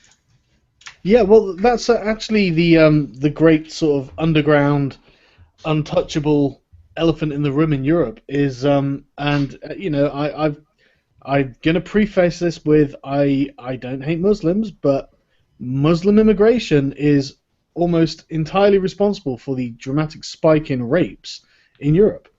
Well, Sweden's number 2 on the list. If you look at the world rape statistics, Sweden's like number 2, and the other 4 are African nations. Yeah, and in Britain, we've got rape crisis centers. Wait, you telling me that India is not on the rape statistics? Nope. Sweden's way higher than any other country. Like, it's higher than India, it's higher than America, it's higher than fucking any other country in Europe. And they won't talk about it. You know they have a rape festival in India, right? I just like in one of these tribes have like a traditional old rape festival in one of their old villages, and some guy did a paper on it, and then India came out saying they wanted it removed, like from the website. Here we go from the International Business Times. Here are the top 5 countries with rape. Lesotho, or how do you say this? I'm probably wrong. Lesotho? Never heard of it. What is that? Oh, that's Snowden. Okay, Sweden's number 2 has the highest rate of rape in Europe, with the UN reporting 69 cases per 100,000 inhabitants in 2011. In 2010, Swedish police recorded the highest number of offenses. About again, so yeah, it goes up every year. 63 in 100,000. According to the rape crisis advocates in Sweden, one third of Swedish women have been sexually assaulted by the time they leave their teens. According to a study in 2003 and later studies in 2009, Sweden has the highest sexual assault rate in Europe and amongst the lowest conviction rates. See, this is exactly the problem we're having in Europe. If you look at Britain and you go to I think it's rapecrisis.org or something, and it'll give you a map of all the rape crisis centers in England. Mhm. And then if you just Wikipedia Muslim immigration into England, it's exactly the same map. Oh fuck! Did the chat? I'm sorry. Kidding. Did the chat? I think chat broke. Yeah. Yeah, I'm not even kidding. There's like, to the point where like there's the odd sort of enclave just north of Kent or something, and they've got a rape crisis center, all the way over there, miles away from any of the other ones, which are sort of the center of England, which are where all the main Muslim immigrations happened. And in the papers, it's Orwellian. They will never name the people who are every other month, say you hear of this new grooming gang, where it's a group of men have started grooming teenage girls and taking advantage, raping them, doing all various nasty things, and they won't name the people in the gang because the names are always Ahmed something, Mohammed something, and they in the BBC they just don't name the people anymore because it is so obviously a Muslim rape gang. And Lesotho, that's how you pronounce it. I'm sorry, I got the chat to work again. People are trying to tell me how to say the name of that country. That's right. Wasn't it the head, was it Joyce Thacker, who recently just retired or just quit her job because she knew about like the rape allegation that was going on in what was it, in Rothingham? Isn't that something that happened over there too? Like it was like 1,400 kids. Oh wait, are you talking about the one where they wouldn't convict them because they didn't want to seem racist? Yes. And then so she just quit. Like the police commissioner stepped down, and then the actual child service person, Joyce Thacker, was like, "Yes, I knew about it. We were taking like UKIP families away." I read that in the Huffington Post, mind you. Yeah. It's fucking insane, right? But the thing is, what annoys me about this is that this entirely plays into their narrative. If they can actually have ridiculously high rape stats, then there is all the more reason for feminism. Right. All the more reason to give these people more power, more influence, more credibility. They're saying, hey, the rape stats are off the charts. We need to do something about it. And it's like, yeah, but they're off the charts because you guys were going on about how great unlimited immigration is from Muslim countries. You've created the problem that you think you are the solution to. And I don't know if it's on purpose. I can't believe it's on purpose because, why would you wouldn't want to? But it's feeding itself. And the thing is, the only other option is that they're such fucking monumental morons that they can't see this.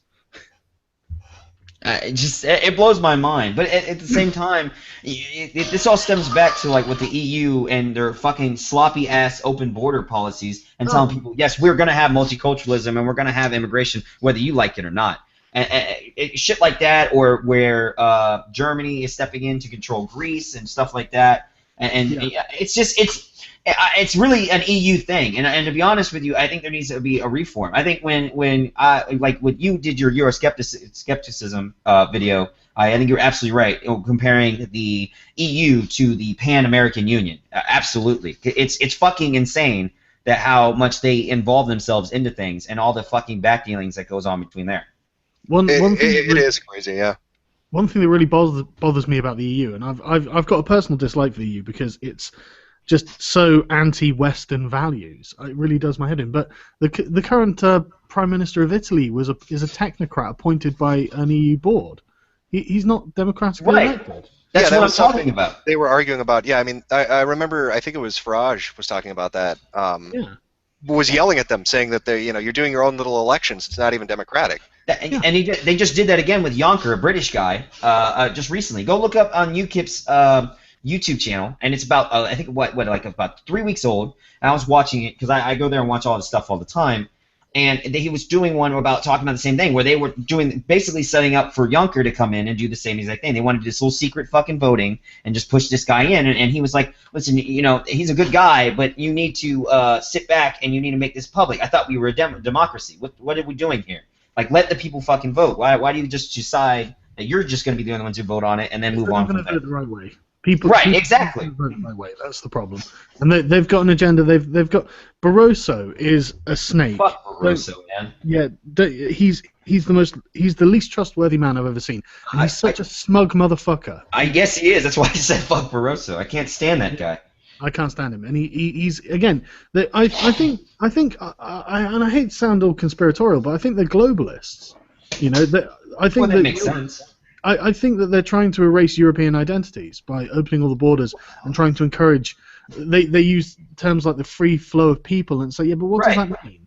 You know, Yeah. that means people coming from very poor areas to rich areas, making Well, the rich areas very poor. Well, look, I could pull up articles of these people from the EU coming out and like I said, basically saying, like, they told France when France was getting pissed off about it, that they were like, well, you're going to have multiculturalism whether you like it or not. You're going to accept the fact that we're gonna basically invite these people into your country whether you fucking want it or not. Oh, Wait, guys. So somebody was linking this in chat, and I'm gonna have to wrap up here soon too. But yeah, too. What is it? Somebody was linking to Kotaku in Action. EA director comments on Gamergate. Chris Mansell says, let's see. The group of gamers are angry, pissed. I don't think this incident with Miss Quinn and the media are the direct cause of this exclusively, but rather a spark that blew up smoldering issues that have been building for years. The level of anger and commitment by these gamers is intense, and it's growing. Something is wrong here. This is abnormal. My opinion, it's not about social justice warriors. That has always been a strong influence in gaming. Sometimes it's annoying, sure, but it can also be a positive force as well. A much-needed conscience, a reminder to us all to consider the ways what we create says. I'm just trying to read through it because it's a bit of a long statement. Okay, I think the real problem here is alienation, not of values that's misguided. It's not liberal conservative values, politics, or worldview. It's fear of being meaningless. It's about our loss of connection between ordinary gamers and the game industry. We are losing our connection with people. I think our industry has been drifting further and further away from our fans. As our business gets larger and our global reach broadens, this lack of a relationship or mutual feedback of a personal connection between ourselves and the audience is really the true culprit of the most deep-seated anger here. There is no connection with us, no trust, not even understanding. Yet gamers depend more and more on us for their primary entertainment, and we absolutely depend on them as customers. Yet our relationship is increasingly one-sided. They being the unit sale, the converted percentage on the acquisition funnel, or the revenue target, not the person, not the player, not the gamer who is or was exactly like us all. We need them, and they know we need them. They need us too, but we've forgotten that. Do we sometimes feel we don't really need them? This alienation and dependency brings about the epic rage. The think banks, cellular providers, airlines, cable companies, and the hate those relationships generate with customers who need that service but get treated like beasts. That's our future. Some would say our present.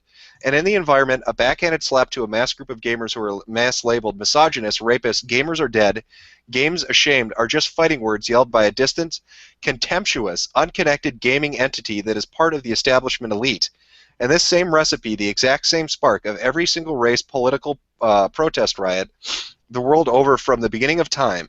And like every protest, there are those who support the activists and those who support law and order and the establishment. But the root cause of this event is usually not what they are yelling and fighting about, but something much deeper and harder to explain. Usually being oppressed, insulted, or generally being abused and invisible. And in this outburst of anger, some of the media turned and fired into the gamer protesters, which then became a riot. Both sides now dehumanize the other, making it easier to escalate. I wish I knew how to diffuse this. Your friend, Chris. Wow, I can agree. I absolutely agree. I don't see anything else to say on that one. That's surprisingly astute, yeah. I think that at least now we know where EA stands, and I hope to God they stick to it.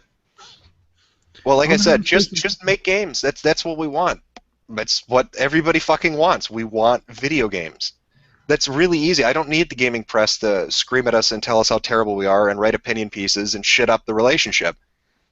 And I hope that sentiment is shared at EA and other gaming companies. I really do. It's a fucking mutually beneficial relationship. It's symbiotic. We support you as customers, we buy your products, and in return, you fucking value that relationship and don't shit on us. Right, I definitely agree. I mean, there's nothing I can really say to that except it's just I agree completely. There's nothing wrong. He addressed everything that I really wanted to hear. That this is fucked up, this is wrong, and that we don't condone it, and that we need to get more in touch with our side. That we've forgotten that. Well, yeah. Well, somebody explain to me what I feel like I took a drug at some point, and my mind has gone fucking crazy. So EA is making the good fucking statements as a business. Moot is turned into a social justice traitor and fucked up 4chan, but low tax of something awful is allowing free speech. What the fuck is happening on the internet? Black is white now, man. It really fucking is. Down, cats are living with dogs. The world's gone mad. I want to know what the establishment response to this is going to be. What are the gaming press going to say to this? 'Cause He's going to get hammered. He's going to Yeah. for putting that statement out, which is a reasonably neutral statement. He's going to get fucking hammered. That's what I'm expecting. I'm assuming they're going to turn on him and just slam him in the ground. Yeah, they are. They're going to absolutely go after this guy. But I'm sorry. Go ahead, Sargon. If that's like, I mean, is that how much does that statement represent EA as an organization? If EA is smart and they want to turn around the bad press they've gotten off of Origin and other decisions they've made, they would back his fucking statement to the hilt. They would absolutely back it. Now, what sort of difficulty would come up for the gaming press, or not the gaming press? Geez, why am I calling them that? The social justice press, who are going to slam this guy for saying that. What kind of pressure is that going to put on them if EA becoming uncooperative with them? EA should become uncooperative with them. All these large companies should. Again, the gaming press doesn't hold any power. They're not the ones buying your games. We are. And we're not demanding anything of you. Just make fucking video games and stop letting these assholes shit up the relationship. That's really reasonable on our part. Right, and to really answer your question, Sargon, they really can't do much. I think that if EA was just to stop working with these guys, you would see less of these fucking people at E3. You would see less of these people being invited to go test out their fucking games and do writing articles on it, and they would just dwindle into fucking nothing. I mean, that's really if you're talking about that. Well, that's what I was expecting. Oh God, yeah, and Bobby Kotick is right. What the fuck is going on? Like, Bobby Kotick was the devil 4 years ago on the internet, and now everybody's like, oh shit, he was completely right. Tim Schafer's an asshole who can't run a budget. EA is now the good guy. His websites are switching back and forth. It's really weird. It's like a fucking Twilight Zone episode is playing itself out on the internet in real time. Yeah, it really is. One thing is, if EA can make the lives of these bloggers really difficult, then surely they can't just go directly after this guy, Chris. You know, surely they can't. And so, they absolutely will. They'll say that I can think of a couple angles they'll take at it. It'll be well, he's misinformed, or they'll try the misogynist angle on him, or they'll try to stonewall him. It could be 100 different fucking approaches. And I disagree with some of the stuff he said. I do think there's SJW shit is influencing a lot of it, but as far as like a business standpoint, it's a brilliant fucking statement. It's just saying, hey, maybe not shit on the customers. You know, maybe try to have a relationship with them where it's a little more open. It's fucking brilliant business-wise. You know, if they actually were to start stonewalling this guy and just slamming him in the ground, I'm seeing that as a really I think that'd be what would start the end to their fucking reign. I would want to say, because I don't see EA putting up with that shit. If the way they treat their dev teams, I just don't see them putting up with the fucking gaming journalists stonewalling them. I just don't see that happening at all. Yeah. Well, I'd love to continue this, but I gotta cut this short. I've got about 5 minutes. I'm gonna answer a few chat questions, and then I gotta jump for the evening. Thanks for coming on, the guys. I like talking about the Digger stuff. I think that's interesting. I'll look forward to the video tomorrow, Sargon. Definitely. Thank you, Evan. I'll make sure it's tweeted to everyone. All right, awesome. Thanks for having me on. Yeah, not a problem. Now I've got to see how the fuck does this work. All right, I'm gonna try this. I don't think this bans you. I think this just takes you out of the. Oh, he left. I think it takes you out of the call. I'm gonna hop out of here too. Thank you for having me, man. I'll see you tomorrow. Yeah. Tomorrow at 6. I'll see you with the guy. Looking forward to the debate. It should be good. Oh God. All right, man. I'll see you. All right, take it easy. Okay. All right, chat. Well, I got like 5 minutes here. Yeah, about 5 minutes. So I'll answer a couple questions if you guys got anything, and then I'm calling it a night because I'm lazy, and the whole EA thing is blowing my fucking mind. So I don't really know what to say in relation to that statement by one of their people. Let's see. Where's the Kotick evidence? Somebody's asking. Well, no, Bobby Kotick he made one statement a while ago saying that Tim Schafer couldn't, meet his deadlines, couldn't stay in budget, and that the game he was working on at the time was a bad game. And he turned out to be right, because we've seen Schafer have difficulties running a budget and meeting milestones and delivering the content he says he's going to deliver. He doesn't do it. Shout out Operation Disrespectful Nod. Okay. Kirk or Picard? I used to say Picard, but I saw some statements that good old Kirk's been making on Twitter, and it's some funny shit. So I think I might change my opinion on that.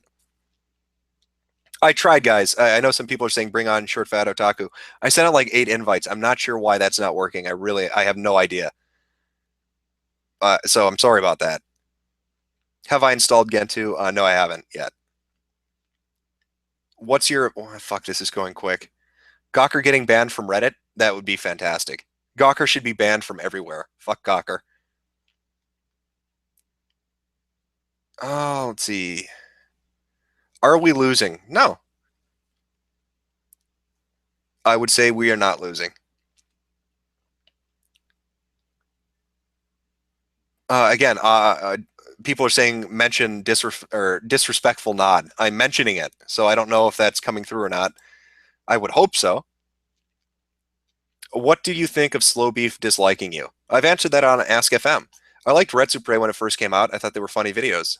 If he dislikes me, whatever. Doesn't mean I'm not going to think those were funny videos. They were funny videos. Let's see what else. This is going fucking quickly here. I'm trying to keep up and read something before it disappears. Actually, I'll go to Twitter for a minute and answer a few questions on there if there are any. And then pop back in a chat and call it a day. Let's see. 8chan's angry you aren't mentioning Operation Disrespectful Nod. I've mentioned it like 3 times. Everybody can look it up. Go to 8chan and check out Operation Disrespectful Nod or look at it on Twitter if you're interested. Okay, let's see. Talk about Gawker getting banned from subreddit. Oh, wow. Kotaku may no longer be submitted. That's fantastic. I don't know how long that'll stand. Again, because of some of the revelations regarding Reddit and then the behind the scenes stuff, but good for that subdomain, or subreddit, or whatever the fuck they call it. A good decision. Fuck Kotaku.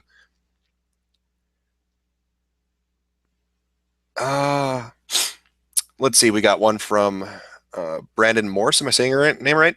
Every company should. It's a fact they cave into psychotic minorities that we get into these positions. I'm a big believer in free market. I think businesses do best when they address their customers' needs, and there shouldn't be third parties getting in between that. It makes everybody unhappy, and it hurts business. A smart business decision and position to take is making your customer happy. And that doesn't mean you have to bend over backwards for it.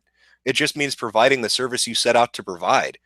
So I really do hope EA, sorry, my throat's going to shit. I really, really do hope EA takes a stance that Chris put out there of trying to, rebuild the lines of communication and cut out these people that are poisoning the entire dialogue and just run it like a fucking business. Again, all we want are video games. It's really simple. It's a very simple demand. Don't let these people influence how you do business. Stop listening to them. And as far as a game journalist, clean your shit up. You're making yourselves look ridiculous by letting these individuals make your profession look like a joke. And you're doing no favors to any other journalists online. It's just terrible. Is it cool to friend me on Steam? Yeah, go ahead. But I've got I'm out of slots. I don't have the money to pay Gabe right now. But there should be a group listed on my Steam profile if you want to go in there. I'm going to try to run events from that because people are recommending it. So hopefully that turns out all right.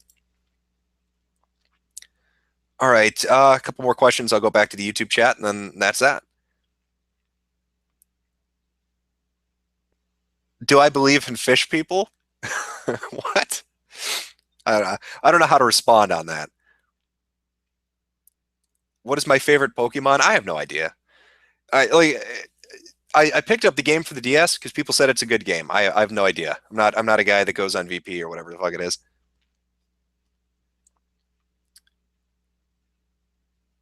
How was Moot converted to SJWism? Like I said, I don't think he bought. I don't think Moot is drinking the Kool-Aid. I just happen to think that the people that support his ventures, like the stuff you see at XOXO, the venture capitalists that go down there, I think he's trying to appeal to what he thinks they want. And I think they have relationships with people who really are SJWs.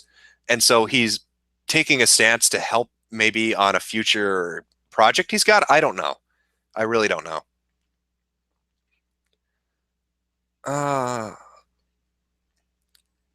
Okay, I'm going to answer a few more and then jump. That guy with the glasses is against Gamergate. That would not fucking surprise me. I really would not be. I could picture Mr. I've never been to New York, Linkara, being very against this. That doesn't surprise me one bit. All right, last question. Let's get a good one. And right as I say that, everybody asks really shit questions. Thank you, chat. That's good. Fuck. I'm trying to pick something different or good. You know what? Let's close it on this. What is my opinion on Phil Fish? Which should already be pretty evident, but I don't like Phil Fish. I think he's a dick. As for his game, Fez, it didn't really appeal to me. That's not to say it's a bad game. I don't know. I just didn't enjoy it. But he sure puts on entertaining meltdowns on the internet. I'll give him that. So I'm going to call it a night, guys. Thanks for coming out. Sorry again about not getting the video up, but there's a lot of content to cover, and so I pushed it back until Saturday. Hopefully the stream makes up for that a little bit, make amends as best I can. So take it easy, guys, and I will see you later.